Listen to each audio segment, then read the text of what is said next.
ഇന്നലെ വരെ നമ്മുടെ തൊട്ട് അയൽവക്കത്താണെന്ന് നമുക്ക് തോന്നിയിരുന്ന സ്കൂളുകൾ, മാർക്കറ്റുകൾ, ആരാധനാലയങ്ങൾ അവയെല്ലാം നമുക്ക് എത്തിച്ചേരണമെങ്കിൽ ഇതിൻ്റെ നിർമ്മാണത്തിന് ശേഷം കിലോമീറ്ററുകൾ സഞ്ചരിക്കണം എന്നുള്ള ഒരു അവസ്ഥ വന്നു ചേരാനിടയുണ്ട്.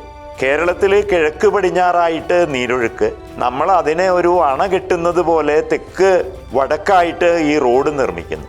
ഇപ്പോൾ തന്നെ 1 മണിക്കൂർ നേരം മഴ പെയ്തു കഴിഞ്ഞാൽ പട്ടണത്തിൽ മുഴുവൻ, പട്ടണത്തിലല്ല ഗ്രാമങ്ങളിൽ വരെ വെള്ളപ്പൊക്കമാണ്. നമ്മുടെ നാഷണൽ ഹൈവേയുടെ പണി പൂർത്തിയായി കഴിഞ്ഞാൽ ഇത് മുമ്പുണ്ടായതുപോലെ ഒരു പ്രളയം വരികയാണെങ്കിൽ കൂടുതൽ ഗൗരവമാവില്ലേ കാര്യങ്ങൾ? സീ TV-യുടെ പ്രിയപ്പെട്ട പ്രേക്ഷകർക്ക് ഏവർക്കും വിനീതമായ നമസ്കാരം. കേരളത്തിൻ്റെ വികസന പ്രശ്നങ്ങൾ, കേരളത്തിൻ്റെ സാധ്യതകൾ, നമ്മുടെ പ്രശ്നങ്ങളുടെ കാരണം, അവയ്ക്കുള്ള പരിഹാരം എന്നീ വിഷയങ്ങൾ ചർച്ച ചെയ്തുകൊണ്ടൊരു പരിപാടി സീ TV-യിൽ ആരംഭിക്കുന്ന കാര്യം നേരത്തെ നാം അറിയിച്ചിരുന്നു. ആ പരിപാടി ഇന്ന് നാം ആരംഭിക്കുകയാണ്. കേരളത്തിൻ്റെ ഗതാഗതവുമായി ബന്ധപ്പെട്ട പ്രശ്നങ്ങളും സാധ്യതകളും പറഞ്ഞുകൊണ്ടാണ് പരിപാടി ഇന്ന് നാം ആരംഭിക്കുന്നത്. ഈ പരിപാടി അവതരിപ്പിക്കുന്നത് ശ്രീ പത്മജൻ ടി കാളിയമ്പത് സാറാണ്. സാറ് സ്റ്റേറ്റ് ബാങ്ക് ഓഫ് ഇന്ത്യയിൽ നിന്നും അസിസ്റ്റൻറ്റ് ജനറൽ മാനേജറായി കഴിഞ്ഞ മാസം റിട്ടയർ ചെയ്തു. State bank institute of learning and ഡെവലപ്മെൻറ്റിൽ ഫാക്കൽറ്റി ആയിരുന്നു സാറ്. അതിൻ്റെ ഡയറക്ടറുമായിരുന്നു സാറ്. 2 തവണ ഭാരതത്തിലെ ഏറ്റവും മികച്ച ഫാക്കൽറ്റി ആയിട്ട് അദ്ദേഹത്തെ തിരഞ്ഞെടുത്തിട്ടുണ്ട്. സാറിനെ ഈ വിഷയം അവതരിപ്പിക്കുന്നതിന് ലഭിച്ചത് നമ്മുടെ ഭാഗ്യമാണ്. സാർ നമസ്കാരം. നമസ്കാരം. കേരളത്തിലെ ദേശീയപാത വികസനം അതിൻ്റെ അവസാന ഘട്ടത്തിലേക്ക് കടക്കുകയാണ്. ഈ ദേശീയപാത വികസനം കൊണ്ട് നമുക്കുണ്ടാകുന്ന സാധ്യതകൾ മാത്രമല്ല, അത് നമുക്ക് എന്തെങ്കിലും പ്രശ്നങ്ങൾ ഉണ്ടാക്കുന്നുണ്ടോ, ഉണ്ടെങ്കിൽ ആ പ്രശ്നങ്ങൾക്ക് എന്താണ് പരിഹാരം തുടങ്ങിയ വിഷയങ്ങൾ സാർ ഇന്ന് സീ TV-യുടെ പ്രേക്ഷകരുമായിട്ട് പങ്കുവയ്ക്കുന്നു. സന്തോഷം സാർ. ഞാൻ ആ വിഷയം അവതരിപ്പിക്കുന്നതിന് സാറിനെ ക്ഷണിക്കുകയാണ്. ഇന്ത്യയൊട്ടാകെ നടക്കുന്ന ദേശീയപാത വികസനത്തിൻ്റെ ഭാഗമായിട്ട് കേരളത്തിലും വടക്കേ അറ്റം മുതൽ തെക്കേ അറ്റം വരെ ബന്ധിപ്പിക്കുന്ന നമ്മുടെ ദീർഘദൂര യാത്രാ പ്രശ്നത്തിന് ഒരു നല്ല പരിഹാരമാകുന്ന ഒരു ദേശീയപാത ഒരു 1.5 വർഷത്തിനുള്ളിൽ നമുക്ക് ലഭ്യമാകുമെന്നുള്ള പ്രതീക്ഷ സഫലമാവുകയാണ്.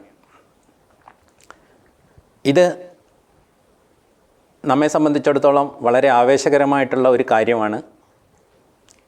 2 ലൈൻ റോഡുകൾ മാത്രം ഉണ്ടായിരുന്ന കേരളത്തിൽ ഒരു 6 ലൈൻ ഹൈവേ വരിക എന്നുള്ളത്, അതും 2 ഭാഗത്തും സർവീസ് റോഡുകളുമായിട്ട് വരിക എന്നുള്ളത്, ജനവാസ കൂടിയ അല്ലെങ്കിൽ ഗതാഗത സാന്ദ്രത കൂടിയ നഗരപ്രദേശങ്ങളെല്ലാം ഒഴിവാക്കിക്കൊണ്ട് ബൈപ്പാസുകളായിട്ട് വരിക അല്ലെങ്കിൽ ഫ്ലൈ ഓവറുകളായിട്ട് വരിക എന്നതെല്ലാം തന്നെ നമ്മുടെ യാത്രാനുഭവം മൊത്തത്തിൽ മാറ്റിമറിക്കുന്ന ഒന്നായിരിക്കും. ഉദാഹരണത്തിന് കാസർഗോഡ് മുതൽ തിരുവനന്തപുരം വരെ പോകാനുള്ള സമയം എത്രയോ മണിക്കൂറുകൾ നമുക്ക് ചുരുക്കാൻ പറ്റും. ഡ്രൈവിംഗ് കുറേ കൂടി അനായാസമാക്കാൻ പറ്റും. കുരുക്കുകളിൽ കിടന്ന് ഒഴുകുന്നതിൽ നിന്ന് നമുക്ക് ഒരു മോചനം പ്രതീക്ഷിക്കാം. ഇന്ധനത്തിൽ ഉണ്ടാകുന്ന ചെലവിൽ നല്ല മിച്ചം പ്രതീക്ഷിക്കാം. അങ്ങനെ ഒരുപാട് നല്ല കാര്യങ്ങൾ നമ്മൾ ഈ ദേശീയപാത വികസനത്തിൻ്റെ ഫലമായിട്ട് നമുക്ക് കിട്ടും എന്ന് ന്യായമായും പ്രതീക്ഷിക്കുന്നുണ്ട്. ഈ പ്രതീക്ഷകളെല്ലാം സഫലമാക്കാൻ പറ്റുന്ന രീതിയിൽ അതിൻ്റെ നിർമ്മാണം നമുക്കറിയാം. വളവുകളെല്ലാം നിവർത്തിയും ഉയർച്ച താഴ്ചകൾ പരമാവധി ഒഴിവാക്കിയിട്ടും ഒരു നല്ല രീതിയിലുള്ള, നമ്മൾ ഇന്നലെ വരെ കാണാതിരുന്ന ഒരു ഹൈവേ കൺസ്ട്രക്ഷൻ ആണ് ഇന്ന് നടന്നുകൊണ്ടിരിക്കുന്നത്. അത് നല്ല രീതിയിൽ അതുമായി ബന്ധപ്പെട്ട അധികാരികൾ മുന്നോട്ട് കൊണ്ടുപോകുന്നുണ്ട് എന്നുള്ളത് സന്തോഷകരമായിട്ടുള്ളൊരു കാര്യമാണ്. അതേസമയം തന്നെ ദീർഘദൂര ഗതാഗതത്തിന് ലക്ഷ്യം വെച്ചുകൊണ്ട് നിർമ്മിക്കുന്ന ഈ പാത തദ്ദേശീയമായ ഗതാഗത പ്രശ്നങ്ങൾക്കോ അല്ലെങ്കിൽ അതുമായി ബന്ധപ്പെട്ട മറ്റ് കാര്യങ്ങൾക്കോ കാരണമാകുന്നുണ്ടോ എന്ന് പരിശോധിക്കുക, അതിനെ ഒരു ഇൻ്റഗ്രേറ്റഡ് ആയിട്ടുള്ള രീതിയിൽ പുതിയ പ്രശ്നങ്ങളില്ലാത്ത രീതിയിൽ കൊണ്ടുവരിക എന്നുള്ളത് ഈ ഘട്ടത്തിൽ നമ്മളെല്ലാവരും വളരെ ശ്രദ്ധിക്കേണ്ട കാര്യമാണ്. അതുമായി ബന്ധപ്പെട്ട ചില ആശങ്കകൾ പങ്കുവയ്ക്കുക എന്നുള്ളതാണ് ഇവിടെ ആദ്യമായിട്ട് ചെയ്യാനുള്ളത്. ഒന്നാമത്, കേരളത്തിലെ ദേശീയപാത വികസനം എന്നത് മറ്റ് സംസ്ഥാനങ്ങളിൽ നിന്നും വളരെ വ്യത്യസ്തമാണ്. മറ്റ് സംസ്ഥാനങ്ങളിൽ അധികം ജനസാന്ദ്രതയില്ലാത്ത കൃഷിയിടങ്ങളിലോ ഒക്കെ ആയിരിക്കും ഒരു നഗരം വിട്ടുകഴിഞ്ഞാൽ അടുത്ത നഗരം എത്തുന്നത് വരെ പാത നിർമ്മാണം നടക്കുന്നത്. പക്ഷേ കേരളം ഒരു എക്സ്റ്റെൻഡഡ് സിറ്റിയാണ്. വടക്ക് തൊട്ട് തെക്ക് വരെ ഒരു എക്സ്റ്റെൻഡഡ് സിറ്റിയാണ്. ജനസാന്ദ്രത വളരെ കൂടുതലാണ്. ഈ പാത കടന്നു പോകുന്നത് മുഴുവൻ ഒരുപാട് മുനിസിപ്പൽ ടൗണുകളും സ്പെഷ്യൽ ഗ്രേഡ് പഞ്ചായത്തുകളും ഒക്കെയുള്ള ജനസാന്ദ്രതയേറിയ നഗരപ്രദേശങ്ങളിലൂടെയാണ്. അതുകൊണ്ട് തന്നെ മറ്റ് സംസ്ഥാനങ്ങളിൽ നിന്നും വ്യത്യസ്തമായിട്ടുള്ള ഒരു അപ്രോച്ച് കേരളത്തിലെ നിർമ്മാണത്തിൽ നമ്മൾ കൊണ്ടുവന്നില്ലെങ്കിൽ ഇത് പ്രാദേശികമായിട്ടുള്ള ഒരുപാട് പ്രശ്നങ്ങൾ സൃഷ്ടിക്കാനുള്ള സാധ്യതയുണ്ട്. ഒന്നാമത്തത്, ഇപ്പോൾ ഉള്ള ഒരുപാട് ചെറിയ റോഡുകൾ ഈ പാതാ വികസനത്തിൻ്റെ ഭാഗമായിട്ട് അടയ്ക്കപ്പെടുന്നു എന്നുള്ളതാണ്. ഇതിൻ്റെ ഫലമായിട്ട് ഇന്നലെ വരെ നമ്മുടെ തൊട്ട് അയൽവക്കത്താണെന്ന് നമുക്ക് തോന്നിയിരുന്ന സ്കൂളുകൾ, മാർക്കറ്റുകൾ, ആരാധനാലയങ്ങൾ, അവയെല്ലാം നമുക്ക് എത്തിച്ചേരണമെങ്കിൽ ഇതിൻ്റെ നിർമ്മാണത്തിന് ശേഷം കിലോമീറ്ററുകൾ സഞ്ചരിക്കണം എന്നുള്ള ഒരു അവസ്ഥ വന്നു ചേരാനിടയുണ്ട്. അത് തദ്ദേശീയരായ ജനങ്ങളെ സംബന്ധിച്ചിടത്തോളം വളരെയധികം ബുദ്ധിമുട്ടുണ്ടാക്കുന്നതാണ്. അപ്പോൾ ദീർഘദൂര യാത്രാ പ്രശ്നങ്ങൾ പരിഹരിക്കുന്നതോടൊപ്പം തദ്ദേശീയമായ പ്രശ്നങ്ങൾ പുതുതായിട്ട് ഉടലെടുക്കുകയും ചെയ്യുക എന്നുള്ള ഒരു ആശങ്ക പൊതുവെ ജനങ്ങളുടെ ഇടയിലുണ്ട്. ഈ ആശങ്ക നമ്മൾ എത്രത്തോളം അഭിമുഖീകരിക്കുന്നു, അതിനുള്ള പരിഹാരങ്ങൾ അന്വേഷിക്കുന്നു എന്നുള്ളത് ഈ സമയത്ത് ചെയ്യുകയാണെങ്കിൽ അത് ഏറ്റവും കുറഞ്ഞ ചെലവിലും ഏറ്റവും കുറഞ്ഞ അസൗകര്യം ജനങ്ങൾക്ക് സൃഷ്ടിച്ചുകൊണ്ടും ചെയ്യാൻ പറ്റും. ചില്ലറ അസൗകര്യങ്ങൾ എന്നുള്ളത് നമുക്ക് ചിലപ്പോൾ ഒഴിവാക്കാൻ പറ്റുകയുണ്ടാവില്ല. കാരണം ഒരു വലിയ പ്രൊജക്റ്റ് നടപ്പാക്കിയതുകൊണ്ട് സ്വാഭാവികമായിട്ടും ചില്ലറ അസൗകര്യങ്ങൾ വരും. പക്ഷേ അതിൻ്റെ എത്രത്തോളം ലഘൂകരിക്കാം എന്നുള്ള ചിന്ത ഇത്തരുണത്തിൽ വളരെ പ്രസക്തമാണെന്ന് തോന്നുന്നു.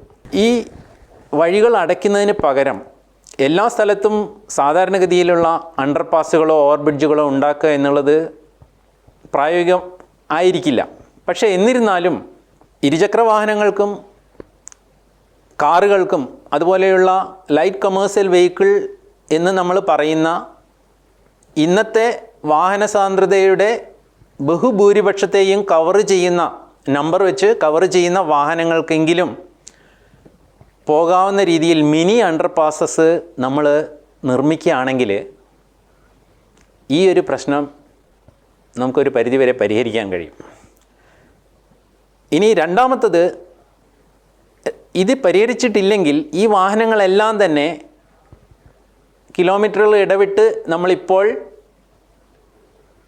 എൻവിസേജ് ചെയ്യുന്ന അല്ലെങ്കിൽ വിഭാവനം ചെയ്യുന്ന അണ്ടർപാസുകളിലേക്ക് ഒന്നിച്ചെത്തുകയും അവിടെ 4 സർവീസ് റോഡുകളിൽ നിന്നും ചുരുങ്ങിയത് 2 ക്രോസ് റോഡുകളിൽ നിന്നും വരുന്ന വാഹനങ്ങളെല്ലാം കൂടെ ഒരു ബ്ലോക്ക് അല്ലെങ്കിൽ കഞ്ചഷൻ സൃഷ്ടിക്കുകയും ചെയ്യുകയായിരിക്കും ഫലം. അപ്പോൾ കൂടുതൽ അണ്ടർപാസുകൾ, അടയ്ക്കപ്പെടുന്ന റോഡുകളുടെ എണ്ണം കുറയ്ക്കുക എന്നുള്ളത് ഒരു കാര്യമാണെങ്കിൽ ഉണ്ടാക്കുന്ന അണ്ടർപാസുകളുടെ ഡിസൈൻ എങ്ങനെയാണ് എന്നുള്ളത് രണ്ടാമത്തെ കാര്യമാണ്. ഇതിന് ഉദാഹരണമാണ് ഒന്ന്, നമുക്കറിയാം തിരുവനന്തപുരത്ത് ലുലു മാളിനും കരിക്കകൻ ക്ഷേത്രത്തിനും ഇടയ്ക്ക് ഒരു അണ്ടർപാസുണ്ട്. 4 ഭാഗത്തുള്ള സർവീസ് റോഡുകളിൽ നിന്നും എതിർഭാഗത്തു നിന്നുള്ള റോഡുകളിൽ നിന്നും വാഹനങ്ങൾ ഒന്നിച്ചു വരുമ്പോൾ അവിടെ ഉണ്ടാകുന്ന കഞ്ചഷൻ എന്തുമാത്രം ബുദ്ധിമുട്ടാണ് അവിടെ ഉണ്ടാക്കുന്നത് എന്നുള്ളത് ഇപ്പോൾ തന്നെ നമുക്ക് അനുഭവിക്കുന്ന ഒരു വസ്തുതയാണ്. ഇതേപോലെയുള്ള കുരുക്കുകൾ കേരളത്തിൻ്റെ തെക്ക് മുതൽ വടക്ക് വരെ പല സ്ഥലത്തും വരിക എന്ന് പറയുമ്പോൾ അത് നാളെ തദ്ദേശീയരായിട്ടുള്ള കമ്മ്യൂട്ടേഴ്സിന് അത് നിയന്ത്രിക്കാൻ നിയുക്തരാകുന്ന ട്രാഫിക് പോലീസിനൊക്കെ വലിയ വെല്ലുവിളിയാകുമെന്നുള്ളതിൽ ഒരു സംശയവുമില്ല. മാത്രമല്ല, ഇതെല്ലാം നിർമ്മിച്ചു കഴിഞ്ഞിട്ട് ആ സമയത്ത് അത് പൊളിച്ചിട്ട് അല്ലെങ്കിൽ വീണ്ടും പരിഹാരങ്ങൾ ഉണ്ടാക്കുക എന്നുള്ളത് സാധ്യവുമല്ല. ഇവിടെ നമുക്ക് നിർദ്ദേശിക്കാവുന്ന ഒരു കാര്യം, അത്തരം തിരക്ക് പ്രതീക്ഷിക്കുന്ന കവലകളിൽ ഒരു അണ്ടർപാസ് ഉണ്ടാക്കുന്നതിന് പകരം സമാന്തരമായിട്ടുള്ള 2 അണ്ടർപാസ് വൺ വേ ആയിട്ട് എൻവിസേജ് ചെയ്യുക, ഉണ്ടാക്കുക എന്നുള്ളതാണ്. അങ്ങനെ 2 അണ്ടർപാസ് പാരലായിട്ട് സമാന്തരമായിട്ട് നമ്മൾ ഉണ്ടാക്കുകയാണെങ്കിൽ അതൊരു സർക്കിൾ ഫോം ചെയ്യാനും ആ സർക്കിളിൽ വൺ വേ ആയിട്ട് ഗതാഗതം തിരിച്ചുവിടാനും കഴിയുകയാണെങ്കിൽ ഈ രീതിയിൽ വരുന്ന ഒരു പ്രശ്നം വളരെയധികം നന്നായിട്ട് നമുക്ക് പരിഹരിക്കാൻ പറ്റും. ഇത് ഈ ഘട്ടത്തിലേ നമ്മൾ ശ്രദ്ധിക്കേണ്ട ഒരു കാര്യമാണ്. രണ്ടാമത്തത്, കേരളത്തിലെ സ്വാഭാവികമായിട്ടുള്ള ജലപ്രവാഹത്തിൻ്റെ ദിശയാണ്. നമുക്കറിയാം, കിഴക്ക് നിന്ന് പടിഞ്ഞാറോട്ടാണ് വെള്ളത്തിൻ്റെ ദിശ. അത് മഴക്കാലത്ത് കൂടും, പ്രളയം വന്നു കഴിഞ്ഞാൽ അത് പിന്നെയും കൂടും. ഇതിന് അണകെട്ടിയ പോലെയാണ് അത്യാവശ്യം നല്ല ഉയരത്തിൽ തെക്ക് വടക്കായിട്ട് നമ്മുടെ ഹൈവേ വരുന്നത്. ഇത് ഭാവിയിൽ ഹൈവേയുടെ കിഴക്ക് ഭാഗത്ത് വെള്ളപ്പൊക്കം സൃഷ്ടിക്കാനുള്ള വലിയ ഒരു അപകട സാധ്യത വരുന്നുണ്ട്. അതായത് ഇതിനും പരിഹാരം കൂടുതൽ അണ്ടർപാസുകൾ നമ്മൾ ഉണ്ടാക്കുക എന്നുള്ളതാണ്. കാരണം ഈ അണ്ടർപാസുകൾ പ്രളയജലത്തിന് ഒരു സേഫ്റ്റി ഔട്ട്ലെറ്റായിട്ട് പ്രവർത്തിക്കും, വെള്ളം ഒഴുകിപ്പോകാനുള്ള ഇടവരും. പക്ഷേ ഇപ്പോൾ കാണുന്നത് അണ്ടർപാസുകൾ ഉണ്ടാക്കാനുള്ള റോഡുകൾ ഉള്ള സ്ഥലത്ത് പോലും അവ അടച്ചു കളഞ്ഞ് സർവീസ് റോഡിലൂടെ പരിമിതമായിട്ടുള്ള അണ്ടർപാസുകളിലേക്ക് ഗതാഗതം തിരിച്ചുവിടുക എന്നുള്ളതാണ്. അപ്പോൾ പ്രാദേശികമായിട്ടുണ്ടാകുന്ന യാത്രാ ദുരിതത്തിന് മാത്രമല്ല, വലിയ തോതിലുള്ള മഴയോ പ്രളയമോ ഉണ്ടാകുമ്പോൾ വെള്ളക്കെട്ടും വെള്ളപ്പൊക്കവും ഒരു വശത്ത് ഉണ്ടാകുന്നതിനു കൂടി ഉള്ള പരിഹാര മാർഗമാണ് പരമാവധി അണ്ടർപാസുകളുടെ എണ്ണം കൂട്ടുക എന്നുള്ളത് നമ്മൾ ഈ ഘട്ടത്തിൽ ശ്രദ്ധിക്കേണ്ട ഒരു കാര്യമാണ്. സാറ് പറഞ്ഞു വരുമ്പോഴാണ് മനസ്സിലാവുന്നത്, നാം എല്ലാവരും നമ്മുടെ ദീർഘയാത്ര വളരെ സുഖകരമാവുമെന്നുള്ള ഒരു മോഹന പ്രതീക്ഷയിലാണ് നിൽക്കുന്നത്. ഇത് പ്രാദേശികമായിട്ട് ധാരാളം പ്രശ്നങ്ങൾ ഉണ്ടാക്കുമെന്നുള്ള കാര്യം നാം ഇപ്പോൾ മനസ്സിലാക്കുന്നു. മാത്രമല്ല, ഈ ദേശീയ പാതയുമായി ബന്ധപ്പെട്ട പല ആളുകളും അവരുടെ തൊട്ടടുത്തുള്ള സ്കൂളിലേക്ക്, അതേപോലെ പള്ളിയിലേക്ക്, അമ്പലത്തിലേക്ക്, സ്വന്തം സഹോദരൻ്റെ വീട്ടിലേക്ക് വരെ കിലോമീറ്ററുകൾ യാത്ര ചെയ്യേണ്ടി വരുമെന്നുള്ള ആശങ്കയൊക്കെ പങ്കുവെക്കുന്നുണ്ടെങ്കിലും ഇതൊന്നും ആരും വേണ്ടത്ര ശ്രദ്ധിക്കുന്നില്ല എന്നാണ് മനസ്സിലാക്കുന്നത്. കേരള ഗവൺമെൻറ്, നമ്മുടെ ജില്ലാ ഭരണകൂടം, PWD, ട്രാഫിക് പോലീസ്, മുഴുവൻ ജനപ്രതിനിധികളും എല്ലാവരും ചേർന്ന് സമഗ്രമായി ചർച്ച ചെയ്ത് പരിഹരിക്കേണ്ടുന്ന ഒരു വിഷയമാണിത്. ആ ഒരു നിലയിൽ എല്ലാവരും ഇത് ഗൗരവമായി എടുത്തിട്ടുണ്ട് എന്നുള്ള കാര്യം സാറിന് തോന്നുന്നുണ്ടോ? അതോടൊപ്പം ഒരു സംശയം കൂടി ചോദിക്കട്ടെ. തിരുവനന്തപുരത്തെ പ്രശ്നം പറഞ്ഞപ്പോഴാണ് മനസ്സിലാക്കിയത്, ഇതുപോലുള്ള അനവധി പ്രശ്നങ്ങൾ നമുക്കുണ്ട്. പക്ഷേ പാലാരിവട്ടം സാറ് ശ്രദ്ധിച്ചിട്ടുണ്ടാവുമല്ലോ. പാലാരിവട്ടത്ത് ഈ ശ്രീധരൻ സാറിൻ്റെ നേതൃത്വത്തിൽ അവിടെ നടത്തിയ ആ പ്രവർത്തനങ്ങൾ ഇതിനൊരു പരിഹാരമാണെന്നും സാറ് നേരത്തെ സൂചിപ്പിച്ചതുപോലുള്ള ഒരു പരിഹാര പ്രശ്നമാണെന്നും തോന്നുന്നുണ്ട്. അപ്പോൾ ഈ രണ്ട് കാര്യത്തിലും നമ്മൾ സമഗ്രമായിട്ട് ഇത് ചിന്തിക്കുന്നുണ്ടോ എന്ന വിഷയത്തിലും ഈ പാലാരിവട്ടം ഒരു പരിഹാരമാണോ എന്നുള്ള വിഷയത്തിലും സാറിൻ്റെ അഭിപ്രായം എന്താണ്? അത് വളരെ പ്രസക്തമായിട്ടുള്ളൊരു കാര്യമാണ്. നമ്മുടെ നിർമ്മാണ ഘട്ടത്തിൽ കുറച്ചുകൂടി ഭാവനാപൂർണമായിട്ട് കാര്യങ്ങൾ ചെയ്യുകയാണെങ്കിൽ പ്രശ്നങ്ങൾ എങ്ങനെ ഒഴിവാക്കാം എന്നുള്ളതിൻ്റെ ഒരു ഉദാഹരണമാണ് പാലാരിവട്ടം പാലം പുനർനിർമ്മിച്ച സമയത്ത് ശ്രീ ഈ ശ്രീധരൻ സാറിൻ്റെ നേതൃത്വത്തിൽ അവിടെ നടപ്പാക്കിയ റൗണ്ട് അബൌട്ട് പരിഷ്കാരം. പാലാരിവട്ടത്തെ ക്രോസ് ചെയ്യുന്ന റോഡിൻ്റെ നടുക്ക് ഗേറ്റ് വെച്ച് അത് ലോക്ക് ചെയ്തിട്ട് പോലീസിനോട് ആവശ്യമുള്ളപ്പോൾ മാത്രം നിങ്ങളത് തുറന്നാൽ മതി എന്ന് പറഞ്ഞ് വാഹനങ്ങൾ റൗണ്ട് അബൌട്ടിലൂടെ തിരിച്ചുവിടുകയാണ് ചെയ്തിരിക്കുന്നത്. അതുകൊണ്ട് ഒരു ട്രാഫിക് പോലീസിൻ്റെയോ ഒരു സിഗ്നലിൻ്റെയോ ഒന്നും ആവശ്യമില്ലാതെ അവിടെ അനുസ്യൂതമായിട്ട് വാഹനങ്ങൾ ഈ റൗണ്ട് അബൌട്ടിലൂടെ പോവുകയും എല്ലാ റോഡിലേക്കും ഒരു ബുദ്ധിമുട്ടും ഇല്ലാതെ അവിടെ പ്രവേശിക്കാൻ കഴിയുകയും ചെയ്യുന്നു. ഇതിന് വൈറ്റിലയിലെ ഫ്ലൈ ഓവർ താരതമ്യം ചെയ്യാവുന്നതാണ്. ഈ രീതിയിലുള്ള ഒരു ആസൂത്രണം വൈറ്റില ബൈപ്പാസിൻ്റെ കാര്യത്തിൽ അതിൻ്റെ നിർമ്മാണ ഘട്ടത്തിൽ അത് ചിന്തിച്ചാൽ മാത്രമേ റൗണ്ട് അബൌട്ട് ഉണ്ടാക്കാൻ കഴിയുകയുള്ളൂ.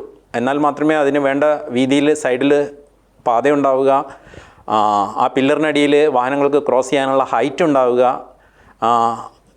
റൗണ്ട് അബൌട്ടിൻ്റെ അത് ഓവൽ ഷേപ്പിലാണ് എപ്പോഴും ഒരു റൗണ്ട് അബൌട്ട് വരിക. ആ രീതിയിൽ വൺ വേ ട്രാഫിക് നടത്താനുള്ള സൗകര്യം ഉണ്ടാവുക. ഇതെല്ലാം നിർമ്മാണ ഘട്ടത്തിലുള്ള ഡിസൈൻ അല്ലെങ്കിൽ ആ രീതിയിൽ നമ്മൾ പ്ലാൻ ചെയ്താൽ, ആസൂത്രണം ചെയ്താൽ മാത്രമേ അതിന് ശേഷം നടപ്പാക്കാൻ കഴിയുകയുള്ളൂ. അപ്പോൾ പാലാരിവട്ടം ഇക്കാര്യത്തിൽ ഒരു മാതൃകയായിട്ട് എടുക്കാവുന്നതാണ്. നമ്മുടെ എല്ലാവിധ അണ്ടർപാസുകൾക്കും ഒരു മാതൃകയായിട്ട് എടുക്കാവുന്നതാണ്. മാത്രമല്ല, ഇപ്പോൾ കാണുന്നത് ഫ്ലൈ ഓവർ ഉണ്ടാക്കിയ സ്ഥലത്ത് പോലും നമുക്ക് സിഗ്നൽ സിസ്റ്റം ഒഴിവാക്കാൻ പറ്റുന്നില്ല, കുരുക്ക് ഒഴിവാക്കാൻ പറ്റുന്നില്ല എന്നുള്ളതാണ്. ഇതിനൊരു ഉദാഹരണമാണ് നമ്മുടെ തൊണ്ടയാട് ജംഗ്ഷൻ, കോഴിക്കോട്ടുള്ള. ഫ്ലൈ ഓവറുകൾ ഉണ്ടാക്കിയിട്ട് പിന്നെയും സിഗ്നൽ വരുന്നത് നമുക്ക് ഒഴിവാക്കാൻ പറ്റില്ലേ എന്ന് ചിന്തിക്കേണ്ടതാണ്. അവിടെയും റോഡിന് അല്പം വീതി കൂട്ടി ഇതേപോലെയുള്ള റൗണ്ട് അബൌട്ടുകൾ ഉണ്ടാക്കുകയാണെങ്കിൽ ഈ സിഗ്നൽ സിസ്റ്റം ഒഴിവാക്കാനും അനുസ്യൂതമായിട്ടുള്ള വാഹനങ്ങളുടെ ഒഴുക്ക് നമുക്ക് ഉറപ്പുവരുത്താനും കഴിയും. ഇത് ഫ്ലൈ ഓവർ ഉണ്ടാക്കുന്ന എല്ലാ സ്ഥലത്തും, അണ്ടർപാസ് ഉണ്ടാക്കുന്ന എല്ലാ സ്ഥലത്തും ഇപ്പോഴേ നമ്മൾ പ്ലാൻ ചെയ്തിട്ട് ചെയ്യുക എന്നുള്ളതാണ് പ്രധാനം. ദേശീയപാത അതോറിറ്റിയെ സംബന്ധിച്ചിടത്തോളം നല്ല രീതിയിൽ ദേശീയപാത ഉണ്ടാക്കുക എന്നുള്ളതാണ് അവരുടെ ഉത്തരവാദിത്തം.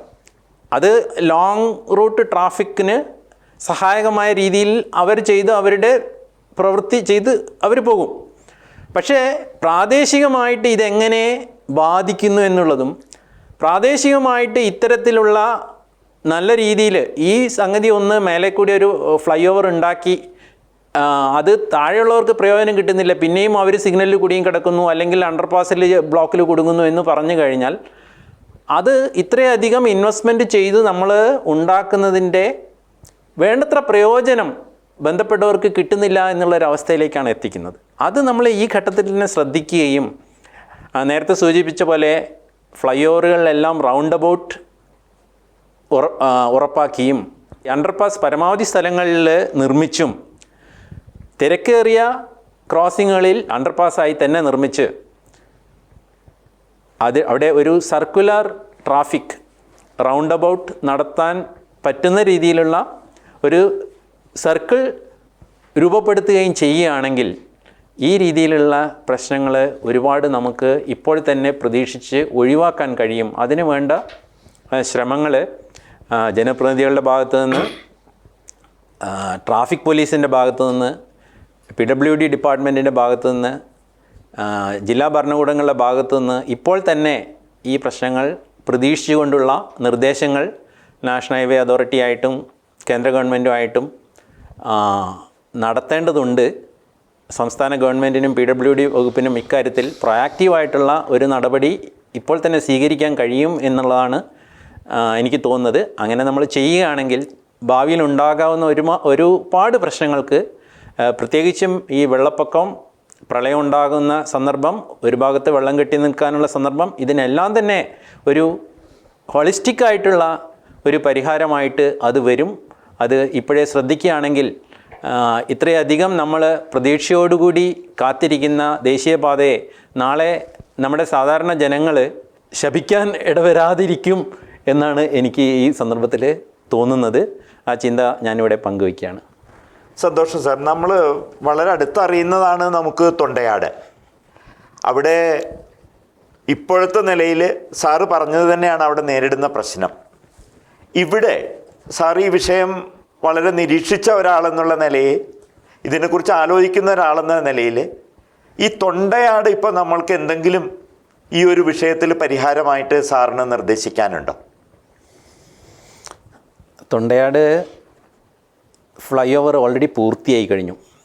പൂർത്തിയായി കഴിഞ്ഞത് അവിടെ ശ്രദ്ധിച്ചാൽ കാണാം, നടുവിലുള്ള ആ 2 പില്ലറ് വളരെ സ്ട്രോങ് ആയിട്ട് അതിൻ്റെ ടോപ്പ് വളരെ നീളത്തിൽ, മറ്റുള്ളതിനേക്കാളും നീളത്തിൽ ആയിട്ടാണ് ഉണ്ടാക്കിയത്. എന്ന് വെച്ചാൽ അവിടെ ക്രോസിങ് താഴെ തന്നെയാണ് എൻവിസേജ് ചെയ്യുന്നത് ബൈ ഡിസൈൻ. പക്ഷേ ഇപ്പോഴും അത് നല്ല ഹൈറ്റ് ഉള്ളത് കൊണ്ട് 2 പില്ലർ അപ്പുറത്തേക്ക് ഓരോ സൈഡിലും ഈ സെൻട്രൽ പാർട്ട് ക്ലോസ് ചെയ്യുകയും 2 സൈഡിലും 2 പില്ലറിന് അപ്പുറത്ത് ഒരു ഭാഗത്തേക്കുള്ള വാഹനങ്ങൾ വൺ വേ ആയിട്ട് കടത്തി വിടുകയും ചെയ്യുകയാണെങ്കിൽ ഇനിയും ഒരു ഓവൽ ഷേപ്പ് ട്രാഫിക് റെഗുലേഷൻ സാധ്യമാണ്. പക്ഷേ അതിന് ചില്ലറ വീതി കൂട്ടലുകളൊക്കെ ആ റോഡിൽ താഴെയുള്ള സർവീസ് റോഡുകളിൽ ചില്ലറ വീതി കൂട്ടലുകളും ആവശ്യമായിട്ട് വരും. അങ്ങനെ ആ വീതി കൂട്ടലുകൾ ചെയ്യുകയാണെങ്കിൽ ഇപ്പോഴും അവിടെ ഒരു ഓവൽ ട്രാഫിക് സർക്കിള് അല്ലെങ്കിൽ ഓവൽ ട്രാഫിക് ഷേപ്പ് രൂപപ്പെടുത്തിയിട്ട് സിഗ്നലുകൾ ഒഴിവാക്കിയിട്ട് വാഹനങ്ങളുടെ അനുസൃതമായിട്ടുള്ള ഒരു ഒഴുക്ക് നമുക്ക് ഉറപ്പുവരുത്താൻ കഴിയും.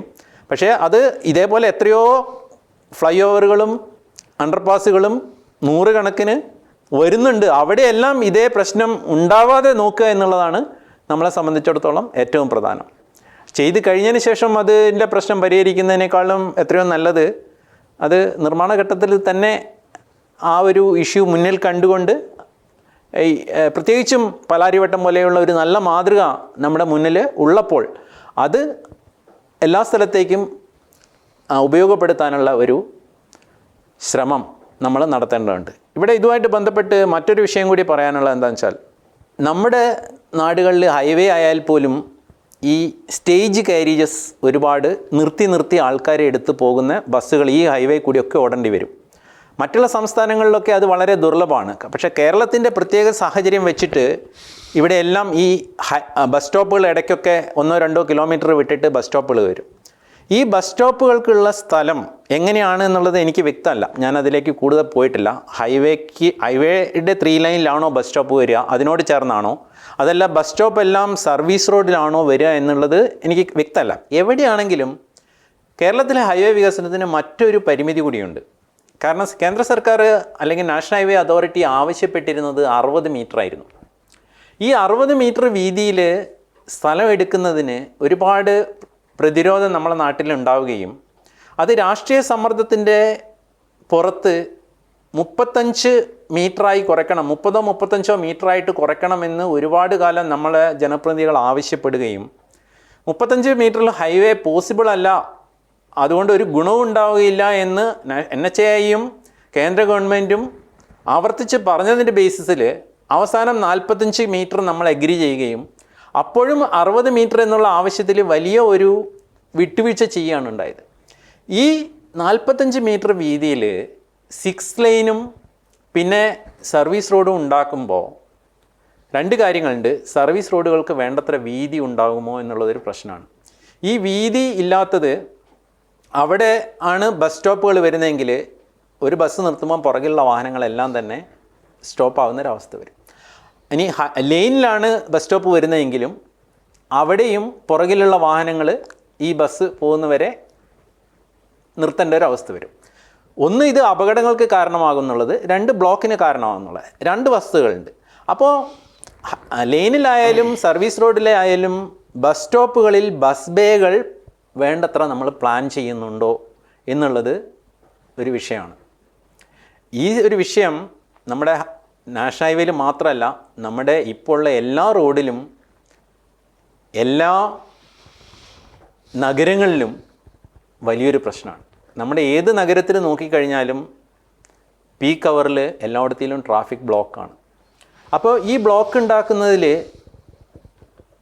2 കാരണങ്ങൾ നമുക്ക് പ്രധാനമായിട്ട് പറയാം. ഒന്ന്, എവിടെയും ബസ് ബേ ഇല്ല, അപ്പോൾ ആ പറഞ്ഞ കാരണം.